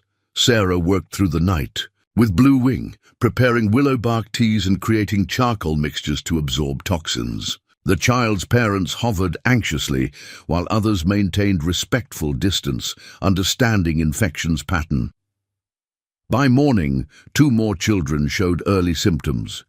The procession halted to set up a temporary healing camp where isolation could prevent spread. Sarah found herself directing care with surprising confidence, combining settler and native knowledge to create more effective treatments. "Your medicine grows stronger," Blue Wing acknowledged as they prepared remedies, learning to trust forest spirits while keeping settler precision. The old medicine woman taught advanced techniques during this pause, reading pulse points with palm pressure, determining herb potency by moon phase, and recognizing the subtle differences between similar ailments. Sarah's questions, shaped by her different background, often led Blue Wing to articulate knowledge that had previously been intuitive. 3 days later, the children recovered enough for travel. The brief outbreak had actually strengthened the community. Everyone now understood the real value of Sarah's bridge between medical traditions. Even skeptical warriors observed the efficiency of her organized approach to patient care.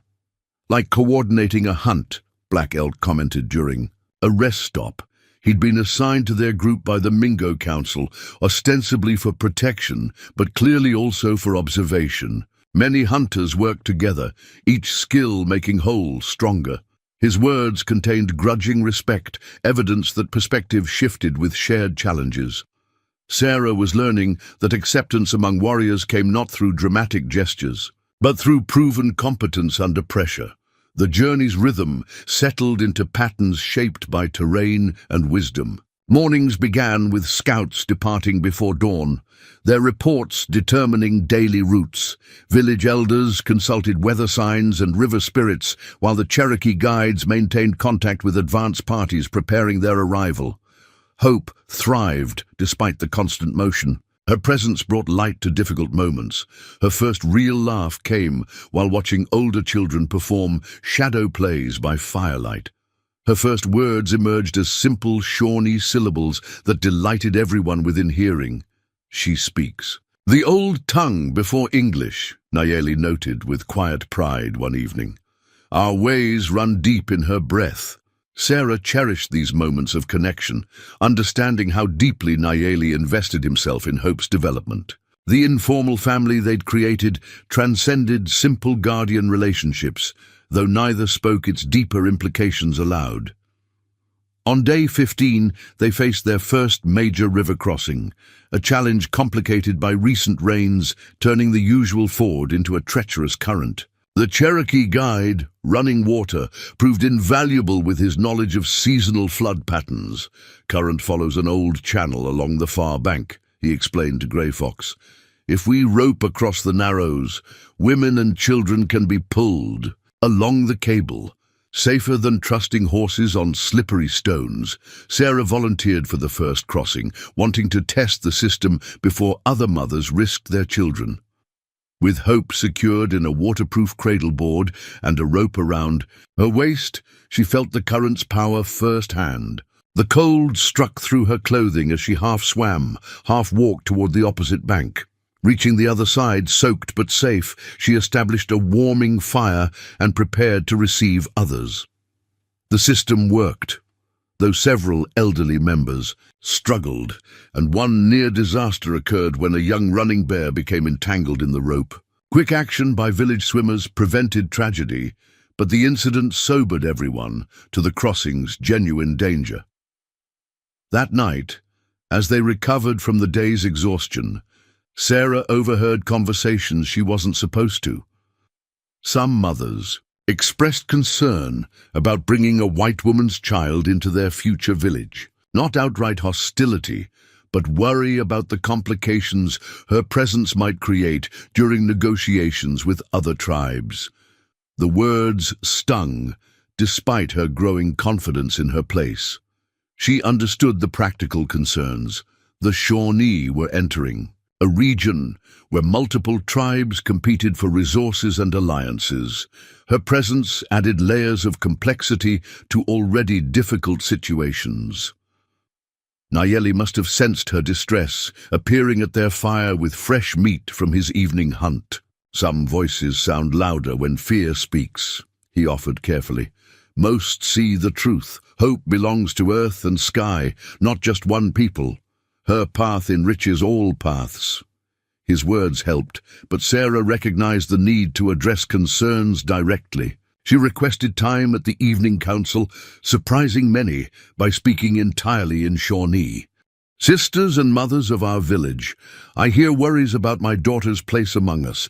These concerns come from love for our people, and I honor them. But consider this. The world changes fast around us.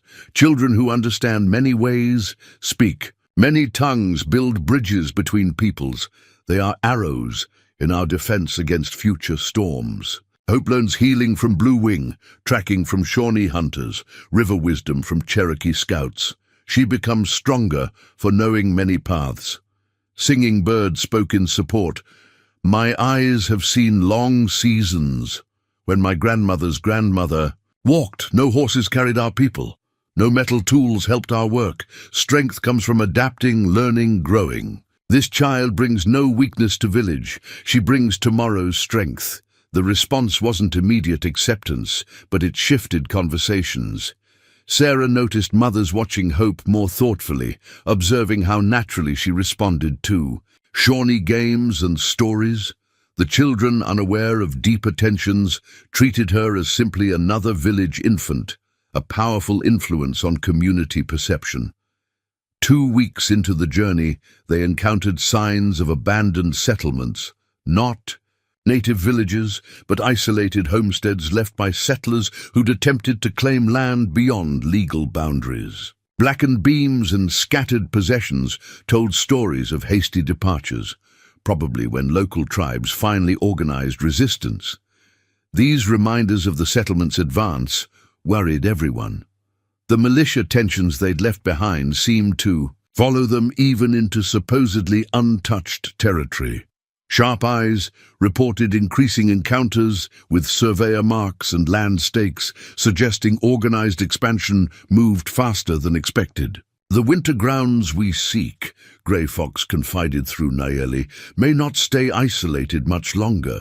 We buy time, not permanence. But time allows us to prepare, strengthen alliances, decide our people's future path. The chief's pragmatism struck Sarah as refreshingly honest. He didn't promise impossibilities, but rather managed transitions that preserved maximum dignity and safety for the community. It was leadership shaped by centuries of displacement and adaptation, harder-won wisdom than the confident frontier. Statements she'd known in settler councils. As November deepened toward December, the journey tested everyone's endurance. Children complained less when they saw adults bearing hardship stoically. Elderly members insisted on carrying full loads despite their years. The Delaware refugees, having lost everything once, treasured every step toward security. Sarah's role expanded beyond healing into leadership.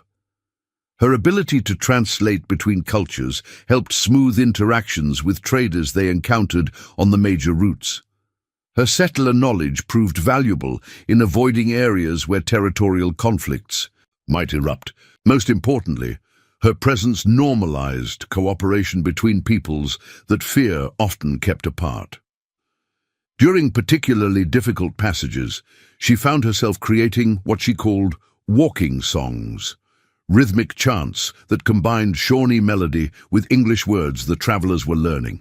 Children especially loved these hybrid creations, finding them easier to remember while teaching useful vocabulary from both languages. Their approach to the winter grounds revealed itself gradually through scouting reports. The described location proved as strategic as promised, a protected valley where 3 rivers merged, creating natural barriers while offering multiple escape routes. Thick forest provided windbreaks and hunting grounds. More importantly, the site connected to established trading paths without being obviously visible from major routes. Cherokee intermediaries met them 3 miles from their destination, having prepared the resident tribes for their arrival. Not everyone in the regional alliance welcomed new settlers. Their own pressures from encroaching colonials made them wary of any association with whites, even adopted ones. Sarah faced perhaps her greatest test when introduced to the local chief, Standing Bear of the Chickasaw. His pride and history demanded recognition of proper protocols. The man studied her with eyes that missed nothing, her doe-skin clothing, Shawnee beadwork, but also her unmistakable European features. Through formal interpreters, the dialogue unfolded. You claim shelter among the Shawnee. Where lies your heart's allegiance when white fathers come looking? The question carried generations of betrayal and broken trust. Sarah understood its weight as she formulated her response, choosing each word in Shawnee for maximum respect. Great Chief, my heart walks the path that saved my daughter's life. The people who accept orphans and offer family, these are my people. If white fathers come looking, they will find one who chooses honor above blood, truth above convenience. Standing Bear's expression remained neutral, but his interpreter added unexpected words. Chief notices you speak our cousin tongue. With respect, notes your child grows strong in our ways. Perhaps bridges between peoples might resist storms better than walls between them. The tentative acceptance marked a diplomatic victory for Grey Fox, whose patient cultivation of alliances proved vital for their survival strategy. But Sarah recognized her position remained delicate, a symbol of cooperation to some, but potentially a target if conflicts escalated. Settlement into the winter grounds brought new rhythms but familiar patterns. Dwellings rose swiftly with the aid of resident tribes who provided materials and knowledge of local conditions.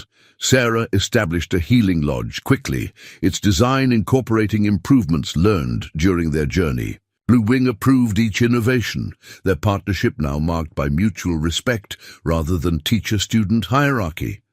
Hope celebrated her first solstice in the new location, participating in ceremonies that welcomed the turning of seasons. Warriors performed traditional dances, while elders shared stories of endurance through difficult times. Sarah contributed her own tale, not of her abandonment, but of the choice that led to belonging, emphasizing how loss and finding could intertwine. To create hope, as winter deepened over the valley, news traveled through trade networks of broader conflicts. British agents stirred up discord between French and American settlers.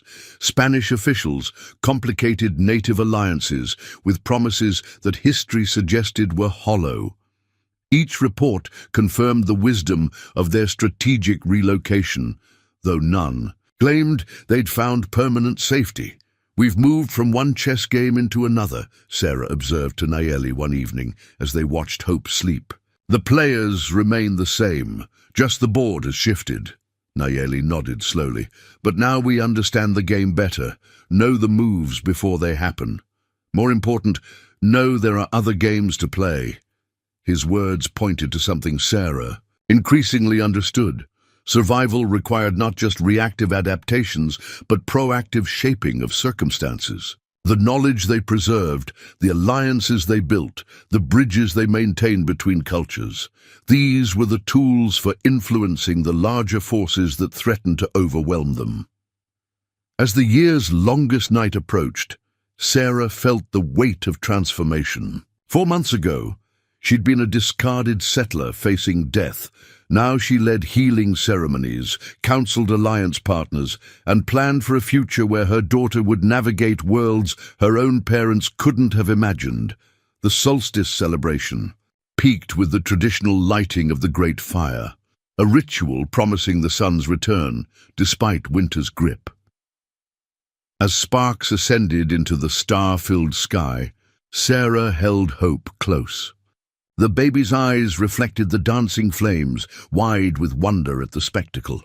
"Our people have kindled this fire for more years than stars above," Singing Bird explained, joining them at the circle's edge. "Each flame carries prayers for renewal, not just of light, but of life itself." Sarah watched the celebration with understanding eyes.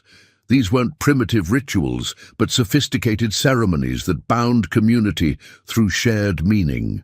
Every gesture carried significance, every song contained history, every dance enacted relationships between human and spiritual realms. When Hope's exhaustion finally claimed her, Sarah carried the sleeping child back to their dwelling. Nayeli walked beside them through the firelit village, his presence a steady comfort that had become essential to her redefined existence. Inside their home, for Sarah now thought of it as such, rather than merely a dwelling, they settled into quiet. Conversation by their own hearth. Through the smoke hole overhead, stars offered timeless perspective on their small dramas. "Tomorrow brings new counsel," Nayeli mentioned, tending to the fire's coals. "Cherokee scouts report surveyors approaching from the east. Moving in winter suggests urgency. Or desperation," Sarah added. "The treaties they've broken push them into harder territory. They need resources before planned settlements can survive spring." Their analysis combined perspectives in ways that would have been impossible individually. They understood both the driving forces behind expansion and the traditional patterns of resistance. Together, they could anticipate developments that neither culture alone might recognize. Grey Fox wants your voice at council tomorrow, Nayeli revealed carefully. Your understanding of settler thinking could save many lives. Sarah's inclusion in formal councils marked how completely her role had evolved. No longer merely an adopted presence, she'd become a strategic resource. Her double perspective valued for navigation through increasingly complex situations. Sleep brought dreams of maps being redrawn, of borders shifting like sand, of hope growing to lead people who'd learned to transcend fixed identities. When morning light filtered through the smoke hole, Sarah woke not with the anxiety she'd known in settler days, but with purposeful determination. The winter grounds had given them time to prepare, to strategize, to build strength through alliance. Now that preparation would be tested. But unlike the abandoned woman who'd stumbled into this forest months ago, Sarah faced uncertainty with community support, hard-earned wisdom, and clear purpose. Rising carefully to avoid waking hope, she began planning her contribution to the council. As Nayeli stirred and reached for water to splash the sleep from his face, their eyes met in understanding. Whatever challenges approached, they would meet them not as separate individuals, but as partners in a family they'd chosen to create.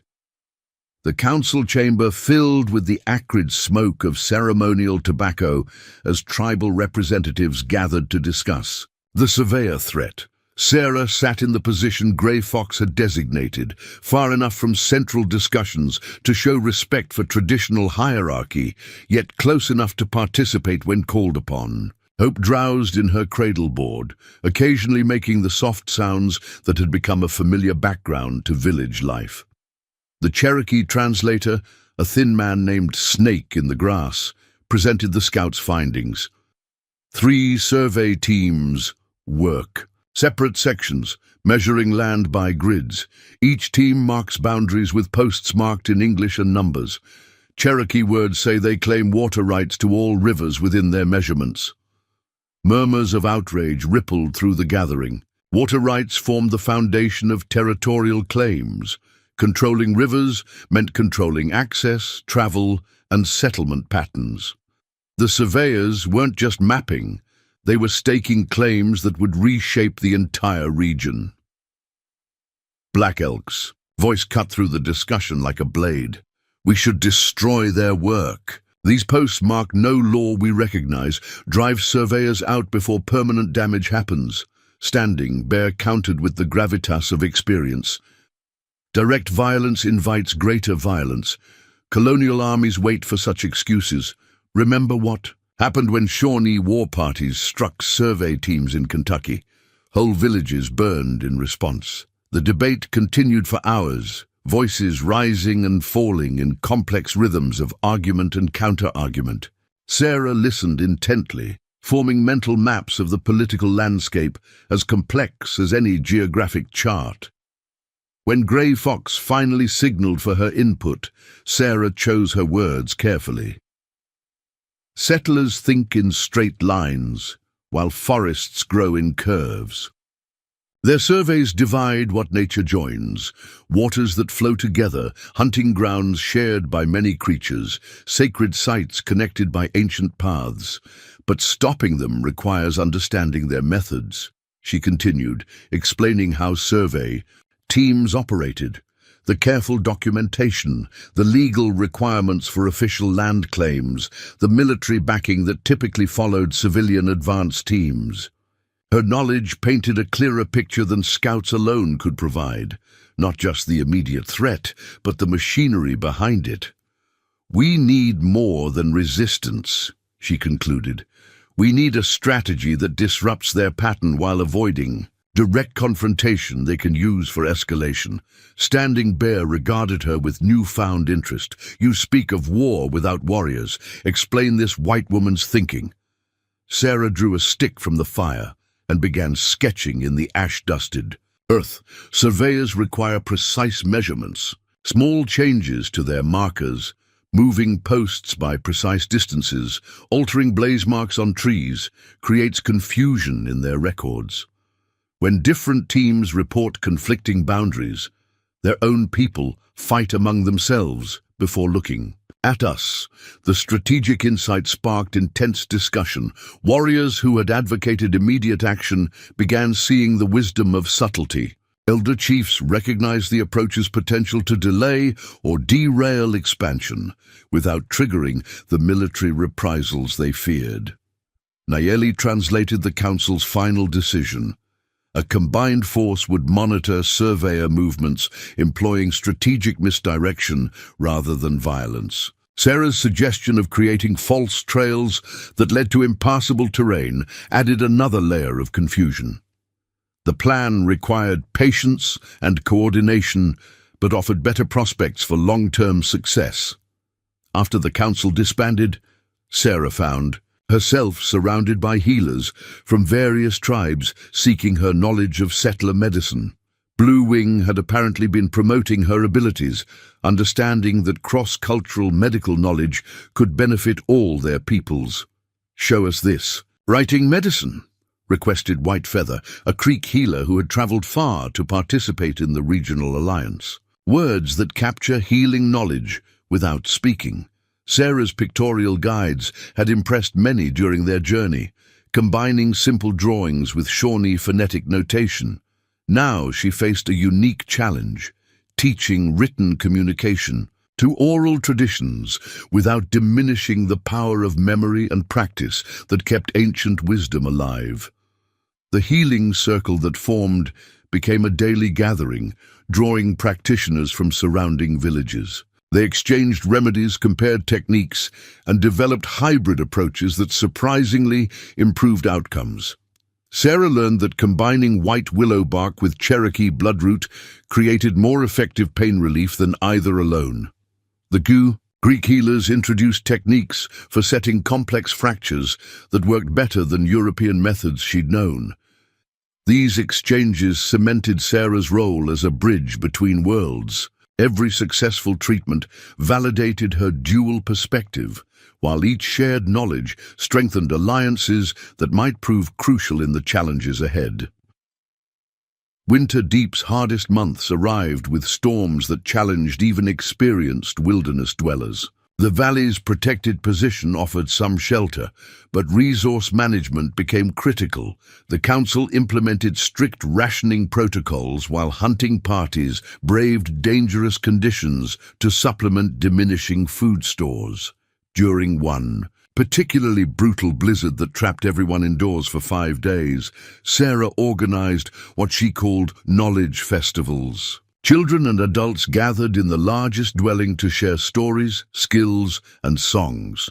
She taught basic English and arithmetic while learning traditional crafts and legends in return. The enforced community time transformed potential cabin fever into strengthened bonds. Hope's first attempts at crawling became village entertainment during these gatherings. The baby's determination to reach interesting objects made elders chuckle and children clap with delight. Unlike settler customs, where infants were often isolated, Shawnee traditions encourage community participation in child development. "She sees all eyes as family eyes," Singing Bird observed, watching Hope's fearless exploration. "This making her strong in spirit. Settler babies only trust a few faces." Her words highlighted subtle but profound cultural differences. In Sarah's old life, mothers bore primary responsibility for childcare, aided occasionally by family. Here, shared nurturing meant Hope learned from multiple perspectives, absorbed various skills naturally, and developed trust that extended beyond biological bonds. The isolation of deep winter also deepened Sarah's relationship with Nayeli. Their forced proximity led to conversations that might have remained unspoken in busier times. One evening, as a storm howled outside their dwelling, Nayeli spoke of concerns he'd harbored since their first days together. "When I found you in the forest, you were a shadow of two worlds," he said carefully. "Part still holding old life, part reaching for new. But shadows can't heal, can't belong fully anywhere. Sarah set down the basket she'd been weaving. And now I see you choosing each day, not holding shadow, but making light that serves both paths. He paused, struggling with concepts difficult to express. My people have a word. Hekaliteshi means one who bridges sacred spaces. Medicine people use it for those who speak to the spirit world and the human world both. The implications struck deep. Nayeli wasn't just acknowledging her adaptation, he was recognizing a sacred role she'd begun filling without conscious intent. The healing sessions, the strategic consultations, the cultural translations, all were aspects of spiritual bridging rather than merely practical skills. What does such recognition mean? She asked, sensing uncharted territory. In old times, Hekaliteshi often lived between villages, visited by all who needed bridging. Sometimes they married into two tribes, creating family that belonged to both places. His eyes met hers steadily. Sometimes they remained apart, serving all by serving. None too close. The conversation carried implications neither had addressed directly. Their living arrangement remained practical. Two adults sharing responsibility for hope while maintaining separate sleeping quarters. But daily intimacy had created bonds deeper than convenience, connections that went beyond their original mercy-driven alliance. Change came again with the spring thaw when Blue Wing collapsed during morning gathering of medicines. Sarah rushed to her side, finding the old woman conscious but weak. The medicine woman waved away concerns with characteristic stubbornness. Old bones tired. Spring is always hard after winter wisdom gatherings. But the elder healers recognized what Sarah initially missed. This was more than fatigue. Blue Wing's years of constant teaching and travel had taken their toll. The realization sparked urgent discussions about succession in medicine knowledge. Traditionally, a designated apprentice would inherit Blue Wing's role, learning under her guidance for years before taking primary responsibilities. But circumstances had disrupted normal patterns. The hasty relocation, the blending of tribal practices, the incorporation of Sarah's foreign insights had created something unprecedented. I can't replace her, Sarah protested when the position was offered. Her knowledge runs generations deep. I'm still learning basic concepts. Grey Fox's response carried political wisdom beyond medical concerns. No one replaces ancestors, but we need wisdom that adapts to changing times. Blue Wing says your medicine served two peoples in harmony. Your difference makes strength now. The conversation continued for weeks as Blue Wing recovered slowly but remained limited in mobility. She insisted on maintaining her teaching role while Sarah handled more active responsibilities. Their combined leadership created a unique healing council that drew practitioners from even further regions. By early spring, signs multiplied that the winter's reprieve was ending. Cherokee runners brought reports of increased settler activity to the north and east. The survey teams had returned with military escorts, suggesting more aggressive expansion plans. British agents actively recruited native scouts to report on tribal movements, while American land speculators promised quick riches for territorial information. Standing Bear called for a grand council representing all regional tribes. This gathering would determine whether to continue unified resistance or each group pursue separate survival strategies. The choice carried enormous implications. Alliance offered strength, but also drew attention, while dispersal might mean easier military defeat for isolated bands. Sarah prepared extensively for the council, knowing her insights would be tested more rigorously than ever. She created detailed maps combining native geographic knowledge with settler territorial ambitions. Her analysis predicted exactly where conflicts would first erupt, river crossings, salt licks, and mountain passes that both cultures needed. For survival, the Grand Council convened during the full spring moon, drawing chiefs and leaders from a region spanning hundreds of miles. The diversity challenged even Sarah's expanding cultural awareness. Shawnee, Cherokee, Chickasaw, Creek, and smaller tribes each brought distinct perspectives shaped by different relationships with competing European powers. Tensions manifested immediately. Some leaders advocated aligning with British agents who promised protection from American expansion. Others favored dealing with individual colonies, playing competing interests against each other. A third faction pushed for complete withdrawal, deeper into wilderness that might delay but not prevent eventual conflict. Sarah found herself invoked as evidence for various arguments. Some praised her successful integration as proof that selective cooperation could preserve native autonomy. Others cited her presence as a dangerous precedent, showing how easily white culture could infiltrate their societies.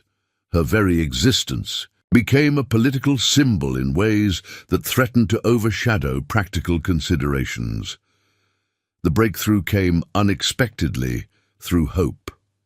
During one particularly tense session, the baby began fussing insistently. Sarah attempted to quiet her without disrupting proceedings, but Hope's determination drew general attention. Finally, the child's loud demands for nursing broke formal decorum entirely. Standing Bear, known for strict protocol observance, surprised everyone by laughing, a genuine sound that echoed through the council circle. Even the youngest among us knows council talk means nothing without tending basic needs, he declared.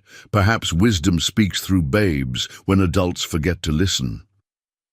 The moment shifted the atmosphere dramatically.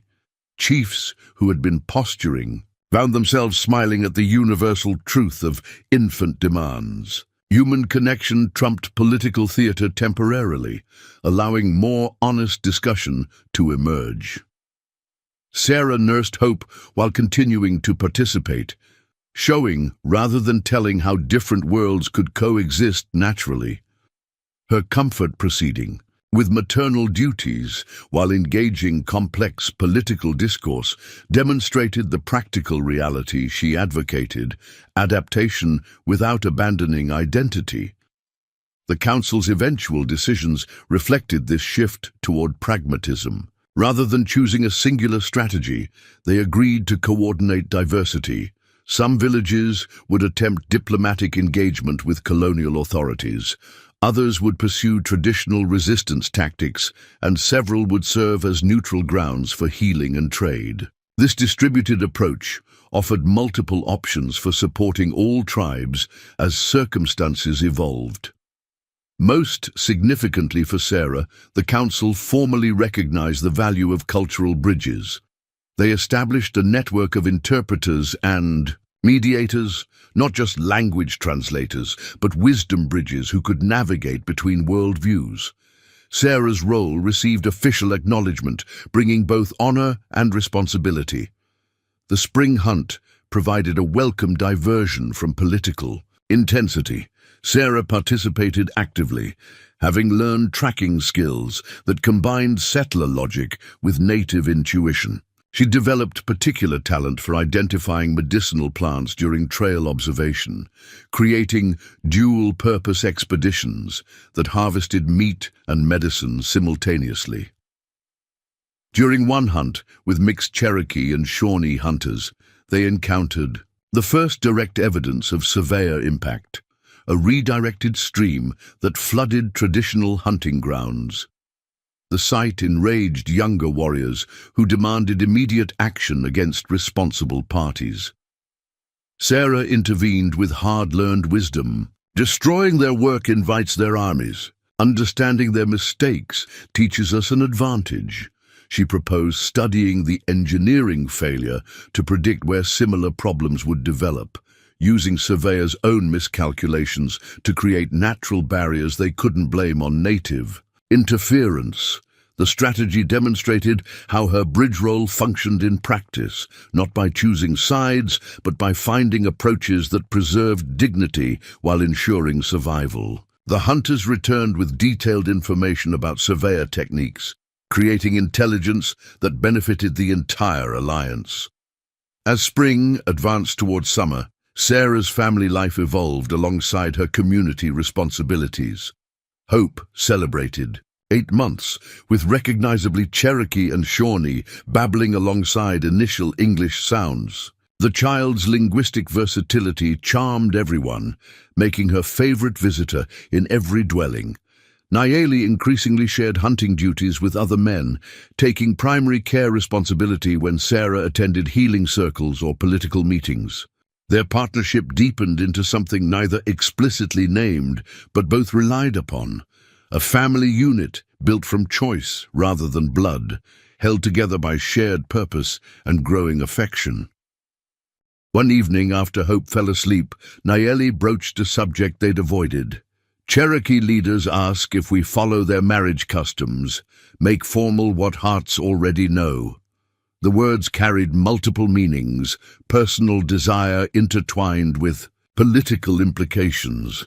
Marriage would cement Sarah's status beyond question while acknowledging the family they'd created. But it also meant declaring allegiance to specific customs, potentially disappointing those who valued her supposed neutrality.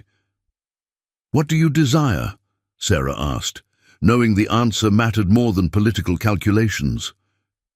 His response came slowly, weighted with consideration.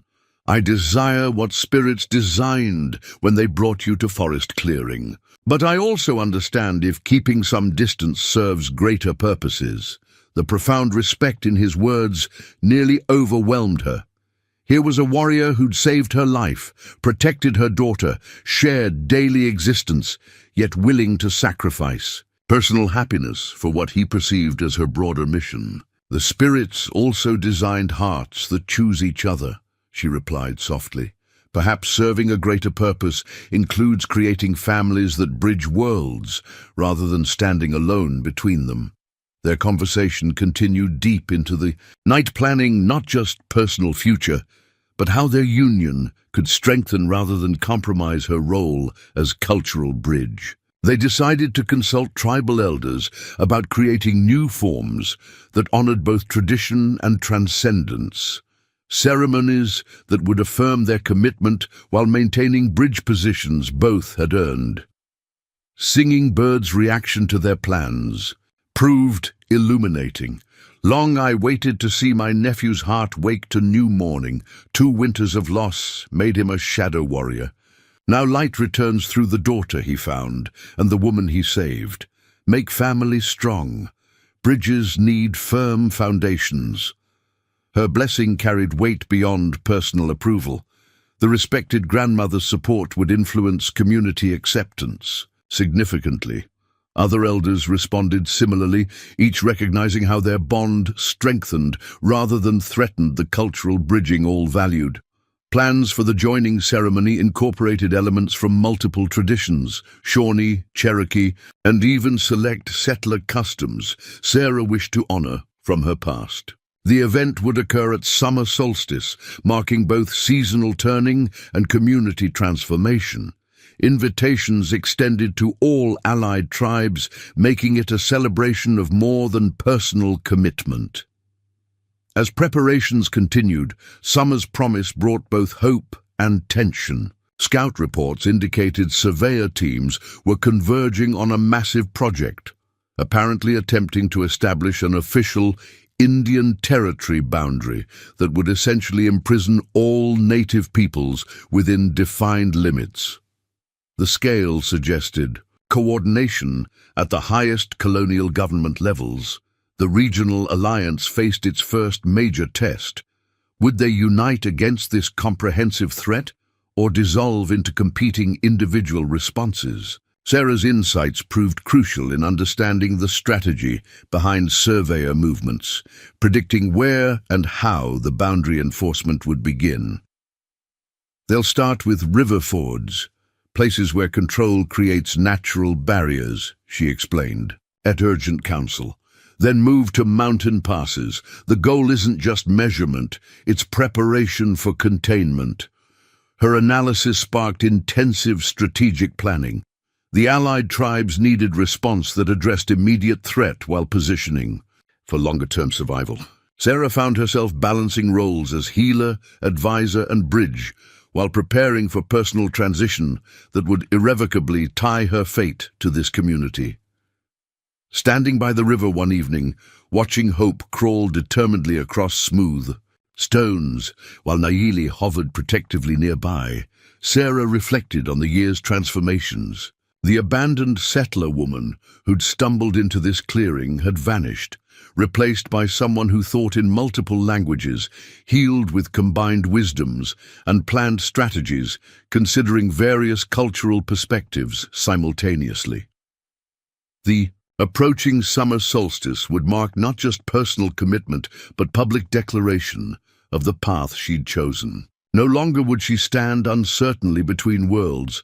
She would create spaces where different worlds could meet, communicate, and perhaps even harmonize in facing challenges too large for any single culture to overcome alone. The sun dipped below the tree line, painting the sky in colors that reminded Sarah of the beadwork Morning Star had crafted for her wedding dress. Tomorrow would bring new councils, more urgent planning, and continued preparation for the threats gathering like storm clouds around their peaceful valley. But tonight, watching Hope's fearless exploration while Nayeli's protective presence created safety for her adventures, Sarah felt ready for whatever future emerged from the merging of their lives and their people's destinies. Dawn on the solstice arrived with mist rising from the three rivers, transforming the valley into a realm between worlds. Sarah woke to find the village already alive with preparation, women arranging ceremonial items, while children scattered flower petals along paths their elders had defined. Morning Star entered with arms full of traditional garments. "Wedding dress requires last touches," she announced, spreading white doeskin adorned with intricate beadwork. "My grandmother finished the sacred symbols at midnight. Each bead carries protection prayers." The dress combined elements from multiple traditions, Shawnee geometric patterns interwoven with Cherokee tier designs, even a small section featuring tiny crosses Sarah's late mother had taught her to embroider. The synthesis felt right, reflecting everything she had become. "Nayeli refuses to see the dress until the ceremony," Morningstar giggled, revealing even warriors succumb to romantic superstition. "He spent the night purifying in a sweat lodge with other men. His nervousness makes them laugh." Sarah's own anticipation mixed with deeper concerns. The marriage would publicly declare her allegiance while surveys threatened their region. Scouts had reported movement near their valley, not armies yet, but advance parties testing routes and resources. Hope's cheerful babbling interrupted her worries. The baby had awakened extraordinarily beautiful this morning, as if sensing the day's significance. Singing Bird entered to collect her granddaughter-to-be for the Children's Blessing Circle, where elders would introduce Hope formally to the community as a future bridge between peoples. The ceremony began at noon, when the sun reached its highest point. Representatives from allied tribes gathered in the sacred grove, where oak trees had witnessed countless commitments. Gray Fox presided, his presence lending gravitas, while Cherokee and Chickasaw chiefs joined as honored witnesses. Traditional pipes circulated among leaders, while drummers established rhythms that connected earth and sky.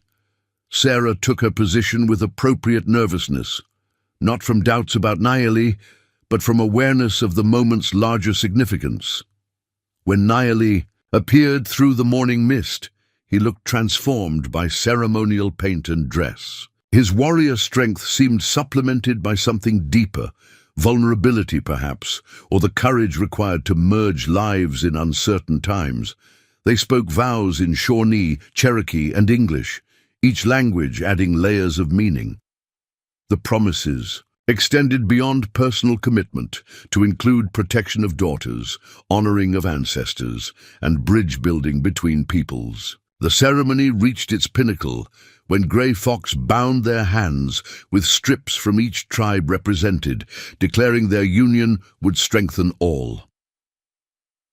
Blue Wing shuffled forward despite her weakened state, presenting a medicine bundle containing herbs from both mountain and valley, symbols of joining diverse strengths.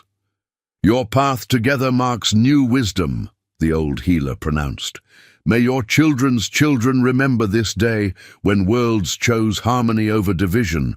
The feast that followed celebrated more than marriage. Tribal leaders previously divided by competing loyalties shared food and stories. Even Standing Bear, known for strict tradition, praised the innovation their union represented. Survival requires paths our ancestors couldn't imagine. Honoring the past includes adapting for the future." But celebration was interrupted by Sharp, eyes returning from urgent scout duty. His face carried news that turned the festive mood serious. 3 survey parties converged 20 miles east, military surveyors among them, carrying documents marked with official seals. They map comprehensive boundaries that include our valley. The timing struck everyone as ominous. Surveyor movements accelerating precisely when their community showed strength through unity. Grey Fox called an immediate council while the feast continued at lower intensity, preserving the ceremony's joy while addressing the threat. Sarah translated surveyor documents Sharp Eyes had stolen. They reference consolidation order from colonial governors. Plan calls for moving all natives into designated federal territories within 2 years. Area includes strict patrols, limited hunting rights, and mandatory settlements. The bureaucratic language couldn't disguise the meaning. Systematic confinement designed to break tribal autonomy. The surveyors measured not just land, but futures, calculating how to compress diverse peoples into controllable spaces. We respond. "Tonight," Black Elk urged, "small parties can sabotage equipment before they complete mapping our region." "Violence invites justification," Standing Bear countered. "They wait for actions they can label aggression, bringing armies, they claim, necessary for protection." Sarah found herself addressing the council as both new wife and respected advisor. "We need strategy that disrupts without providing excuses. Surveyors require precise measurements. Subtle alterations make their work unreliable without obvious tampering." Her proposal gained support from unexpected quarters. Young warriors, impressed by her marriage commitment, listened more openly to subtlety over direct confrontation.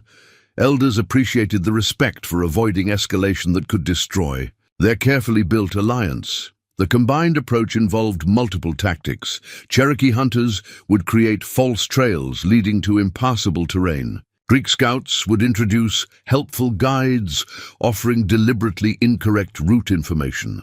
Shawnee medicine people would employ psychological warfare, artifacts left to suggest spiritual protection, sounds in the night that unnerved survey parties. Meanwhile, Sarah coordinated information gathering through expanding networks of native traders who observed settler operations. Each piece of intelligence helped predict where surveyors would strike next, allowing protective measures. Before encroachment gained momentum, 2 weeks after the ceremony, their first major success came. Survey teams attempting to calculate valley boundaries became so confused by conflicting measurements, they accused each other of incompetence. When their arguments reached colonial authorities, delays meant precious time for community preparation. But threats evolved with the summer. Deserter raiders, now led by a particularly vicious former cavalry officer named Randolph, began systematic attacks on isolated settlements. Unlike indiscriminate violence earlier, these raids showed strategy, targeting locations that would force military response and potentially destabilize native settler relations. Sarah's healing skills proved crucial yet again when raiders attacked a small Cherokee farming community, leaving survivors with horrific injuries. Working alongside Blue Wing and local healers, they managed to save most victims while gathering intelligence about raider tactics. Randolph wants chaos, Sarah assessed after treating the wounded. Peaceful coexistence threatens those who profit. From conflict, arms dealers, territorial speculators, military contractors seeking glory and promotion. The violence complicated their marriage in unexpected ways. Nayeli faced pressure from warriors seeking more aggressive action, while Sarah struggled with guilt, knowing her presence attracted attention to their village. Hope, now walking tentatively while holding furniture, seemed oblivious to the darkness gathering around their peaceful valley. One evening, as lightning flickered on the horizon, Nayeli voiced their shared concern. "Our daughter grows into a world more dangerous than even my father faced. Alliances shift like sand. White chiefs sign papers that mean nothing. Tribes fragment under pressure. But she also inherits stronger medicine," Sarah countered, stroking his hand. "Knowledge that combines rather than divides. Languages that enable communication. Healing that draws from multiple traditions.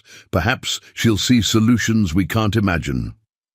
Their conversation was interrupted by commotion outside, a messenger from the Cherokee capital bearing urgent news. The Cherokee Council had responded to surveyor pressure with unprecedented action. Formal petition to the United States Congress claiming sovereign nation status. The bold move sought legal recognition to counter territorial appropriation. The petition's implications rippled through the valley. If succeeding, it might establish precedent protecting allied tribes. If failing, it could trigger a military response that threatened everyone. Sarah found herself studying documents with tribal leaders, explaining constitutional provisions few among them had understood previously. "Your knowledge of settler law serves us well," Grey Fox acknowledged. "But we also need preparation for when words fail and strength must answer." Training intensified for all community members. Sarah learned defensive warfare concepts that disturbed, yet seemed necessary. Women and elders practiced evacuation procedures, while younger warriors perfected asymmetric tactics suited to their numbers and terrain. Hope's first birthday arrived amid this balance of resistance and celebration. The village marked the occasion, with a special ceremony recognizing her as Bridge Child, daughter of two worlds, symbol of possible harmony. Gifts included a tiny bow from Nayeli, a medicine bag from Blue Wing, and beaded moccasins from village women who'd sewn prayers for protection into every stitch. Singing Bird presented a carved ceremonial pipe for Hope to hold in future years. "When she smokes, earth and sky will remember this day, remember the promise of peace even when storms rage." As summer faded toward autumn, Sarah recognized fundamental changes in herself. The abandoned woman who'd stumbled into this forest had vanished completely. In her place stood someone who thought strategically in multiple languages, planned community defense while promoting diplomacy, and deeply loved a family chosen rather than inherited. The relationship with Nayeli had deepened beyond alliance into true partnership. They shared decisions, responsibilities, and increasingly a fierce determination to protect the world they were creating for Hope. Marriage had added intimacy to respect, passion to purpose, yet challenges mounted with each passing week. Survey. Teams adapted to their disruption tactics, employing native trackers who weren't fooled by false trails. British agents intensified recruitment efforts, promising weapons and gold for information about tribal movements. American land speculators pressed colonial governors for military action against hostile territory. The turning point arrived with autumn leaves. A massive survey party entered their valley, over 30 men including soldiers, surveyors, and Native scouts who'd accepted colonial bribes. This wasn't exploratory mapping, but preparation for permanent fortification. Standing Bear's response was immediate. We negotiate while we can. Your knowledge of their customs, your marriage to our warrior, your daughter who belongs to all our peoples, these make you our strongest voice. Sarah faced perhaps her greatest test. Leading a delegating including Grey Fox, Standing Bear, and various tribal representatives, she approached the survey camp under the flag of truce. The negotiations would determine whether their valley became a battlefield or managed to preserve precarious peace. Major Henry Whitmore, the expedition's leader, studied their delegation with professional assessment. Unlike frontier commanders who saw natives as mere obstacles, he understood the political implications of his actions. Sarah addressed him in formal English while ensuring her statements were translated for native delegation. Major Whitmore, I am Sarah Mitchell of the Shawnee Nation, speaking for the tribes who have occupied this valley beyond living memory. We come to discuss boundaries that respect all people's rights. Her words carried both challenges and opening for diplomacy. The summer had taught her that survival required bold action, matched by careful calculation. As negotiations began, Sarah held her daughter's future in one hand, while extending the other in cautious hope for understanding. The fate of their valley, and perhaps the broader alliance, would be decided in the talks to follow. The negotiation tent stood in the neutral ground between cultures, white canvas walls rippling in the autumn breeze. Major Whitmore's professional bearing contrasted with the frontier swagger of his subordinates, but his eyes held the same wariness Sarah had learned to recognize in any leader faced with impossible choices. Mrs. Mitchell, Whitmore began, studying. Documents spread before him. Your reputation precedes you. Word of a white woman living among savages. He caught himself. Among the native tribes. Has reached even Washington. Some call you dangerous. Others call you valuable. Some call me Bridge, Sarah replied steadily. Just as this valley connects rivers, our community connects peoples. The question isn't whether division serves better than unity, but whether survival requires new forms of understanding. Whitmore's surveyor presented maps in crisp detail, their valley marked for federal appropriation. The official language couldn't disguise the meaning. Confiscation based on doctrine, declaring unused land, could be claimed by more productive. Peoples. Grey Fox spoke through Sarah's translation. These hunting grounds fed my father's fathers. The waters heal our sick. The trees shelter our children. Your paper measures only earth. We measure life. Unfortunately, Whitmore responded, Washington measures in acres and dollars. The consolidation order aims to gather scattered tribes into manageable territories. Resisting serves no purpose. The outcome remains inevitable. Sarah glanced at her allies before attempting her calculated gambit. Major, your documentation refers to establishing peaceful settlement through cooperation. We propose an agreement that achieves your superior's goals while respecting indigenous rights. She outlined a carefully crafted proposal. The valley would accept limited surveying for official records while maintaining tribal governance over daily affairs. A permanent trading post would be established that could report legitimate commercial activity, satisfying those demanding economic development. Most importantly, the community would formalize their role as neutral ground where different peoples could interact under mutually agreed rules. Your Cherokee petition gave me precedent, she acknowledged. If sovereignty can be granted piecemeal through particular agreements, perhaps this valley can become a model for managed coexistence. Whitmore thoughtfully. You speak of a compromise. We haven't considered. Most natives either resist completely or surrender entirely. Your middle path intrigues me, though my authority may not extend to such creative solutions. The breakthrough came when Sarah produced documents she'd prepared meticulously. Maps detailing natural boundaries, census data showing population, stability, and most importantly, economic projections demonstrating how mutual trade could generate tax revenue for colonial governments. "We aren't asking to be left alone," she emphasized.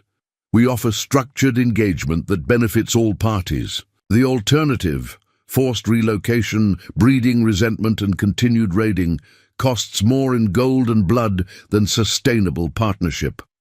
Standing Bear added through translation, "Chickasaw memory holds treaties that became lies. You speak honor now, but will promises endure beyond your command? What guarantees can white chiefs offer?" Sarah translated this crucial challenge while formulating a response. The credibility question threatened to unravel everything they'd built toward. Whitmore surprised them by acknowledging the concern. "I've seen enough broken treaties to understand your suspicion. But consider this. My report to Washington will influence dozens of other frontier decisions. Success here could establish precedent for better relations throughout the territories."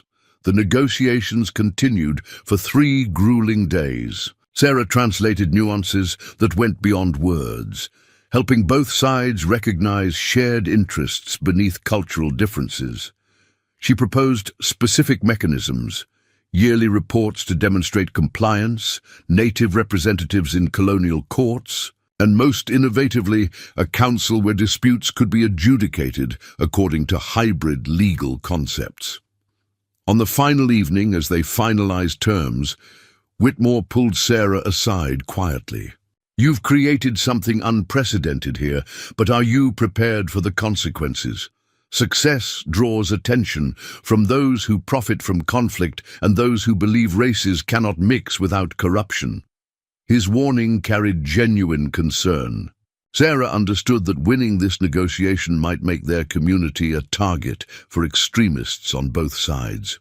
"Major," she replied carefully, "I was abandoned on the prairie a year ago with an infant daughter. Every day since has required facing consequences. But I've learned that choosing dignity over fear often creates strength where none existed before."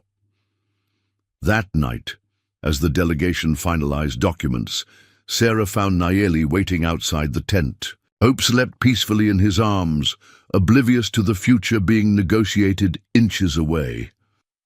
"Our daughter will grow knowing a different world than we knew," he observed, watching their child's peaceful breathing. "Neither fully native nor entirely settler, but something stronger than either alone." The final agreement was signed the next morning with appropriate ceremony. Tribal leaders affixed their marks, while Whitmore added his official seal. The document's language was precise. The valley would maintain autonomous governance while accepting federal oversight for specific functions. Trade would be regulated but not controlled. Most importantly, the community's unique status as a bridge between cultures received formal recognition. The Cherokee petition's success 3 weeks earlier had paved the way. Recognition of tribal sovereignty gave a framework for their hybrid arrangement. Other communities began sending representatives to study their model, but victory proved incomplete. Randolph's raiders responded to the peace agreement with escalated violence, a tax settlement 5 days' ride from their valley. The massacre clearly aimed to provoke military retaliation that would void their agreement before implementation. The test came sooner than expected. Survivors stumbled into their valley, seeking medical aid and protection. Sarah organized an emergency response while community leaders debated the political implications. Providing help could be interpreted as taking sides, exactly what the raiders intended. Standing Bear spoke with measured wisdom. "The agreement protects us only if we prove its value. Healing wounded shows strength, not weakness. Let Whitmore see how bridge building serves all peoples." The healing effort showcased everything their community had become. Blue Wing worked alongside Sarah, while Cherokee and Creek medicine people contributed unique treatments. Hope, now toddling with determination, brought light to the recovering wounded by distributing simple gifts her village aunties had taught her to make. Major Whitmore arrived to witness the medical operation at its height.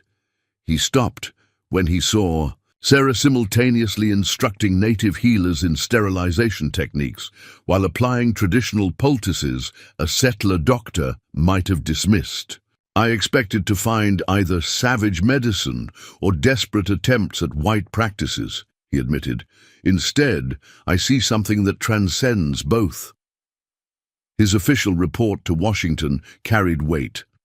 The Valley community demonstrates that hybrid governance produces superior outcomes for frontier stability. The proposed model deserves replication rather than skepticism. Spring arrived with confirmation. Their agreement survived review by colonial authorities.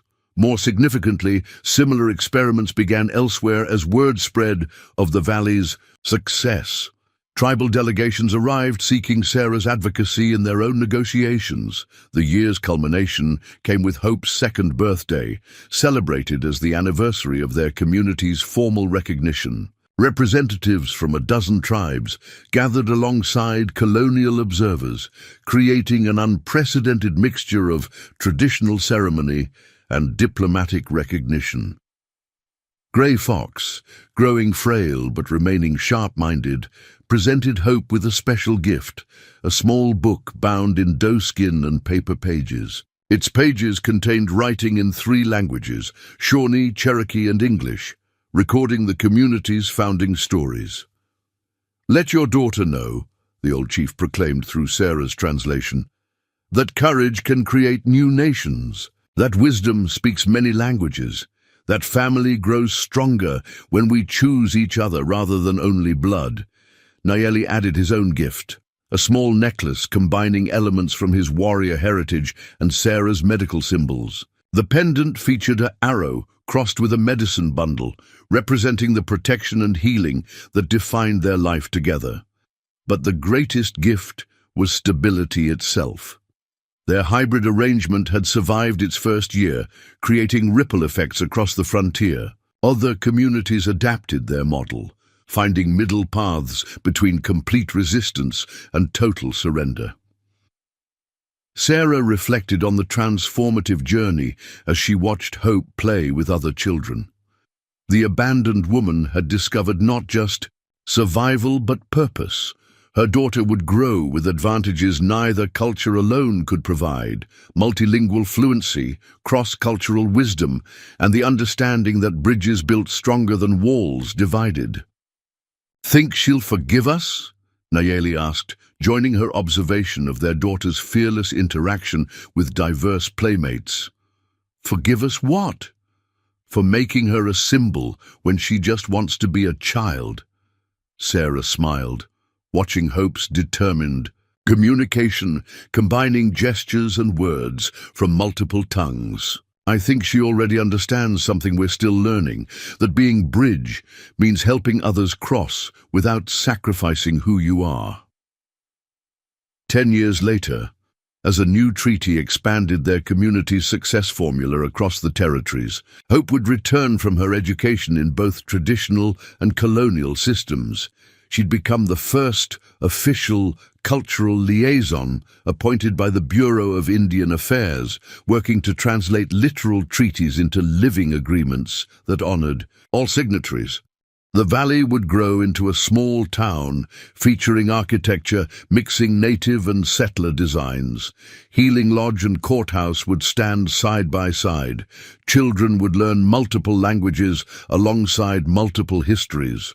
And at the center, the trading post that had seemed like compromise would evolve into a true crossroads, where diverse peoples met not with suspicion, but curiosity. But on that second birthday celebration, as autumn colors painted the valley in brilliant transformation, Sarah could only see the present moment. Hope's delighted laughter echoed as Singing Bird taught her a traditional song. Nayeli's steady hand found hers, their joined strength a reminder of the family they'd chosen to create. This was her answer to abandonment. Not isolation, but connection. Not surrender to either side of cultural division, but creation of spaces where both could exist. Not the erasure of identity, but its expansion into something richer than either culture alone could imagine. The wagon train that had left her behind had rolled on toward their own destinies. But Sarah had discovered that being cast out created opportunities for those brave enough to claim them. In the end, she hadn't been saved by the Shawnee hunter who found her. They had saved each other, building together a future neither could have conceived alone. As the celebrations continued late into the night, Sarah held close two precious certainties. Her daughter would grow knowing home wherever bridges needed building, and love transcended any boundary humans thought to impose. The valley echoed with songs in multiple languages, ceremonies from various traditions, and the laughter of children who saw wonder rather than strangeness in their community's unique composition. This was what miracles looked like when they emerged from courage rather than surrender. Not magical transformation, but persistent choice, day after day, to build understanding rather than walls. And in the darkness beyond their firelight, the forest itself seemed to hum with approval, as if ancient spirits recognized that something rare and valuable had taken root in this particular place. Something worth protecting, worth nurturing, worth carrying forward into futures that would surely bring their own tests of what home and family could mean. The story ended where it truly began, not with abandonment, but with the choice to belong. Up. Next, you got two more standout stories right on your screen. If this one hits the mark, you won't want to pass these up. Just click and check them out. And don't forget to subscribe and turn on the notification bell so you don't miss any upload from us.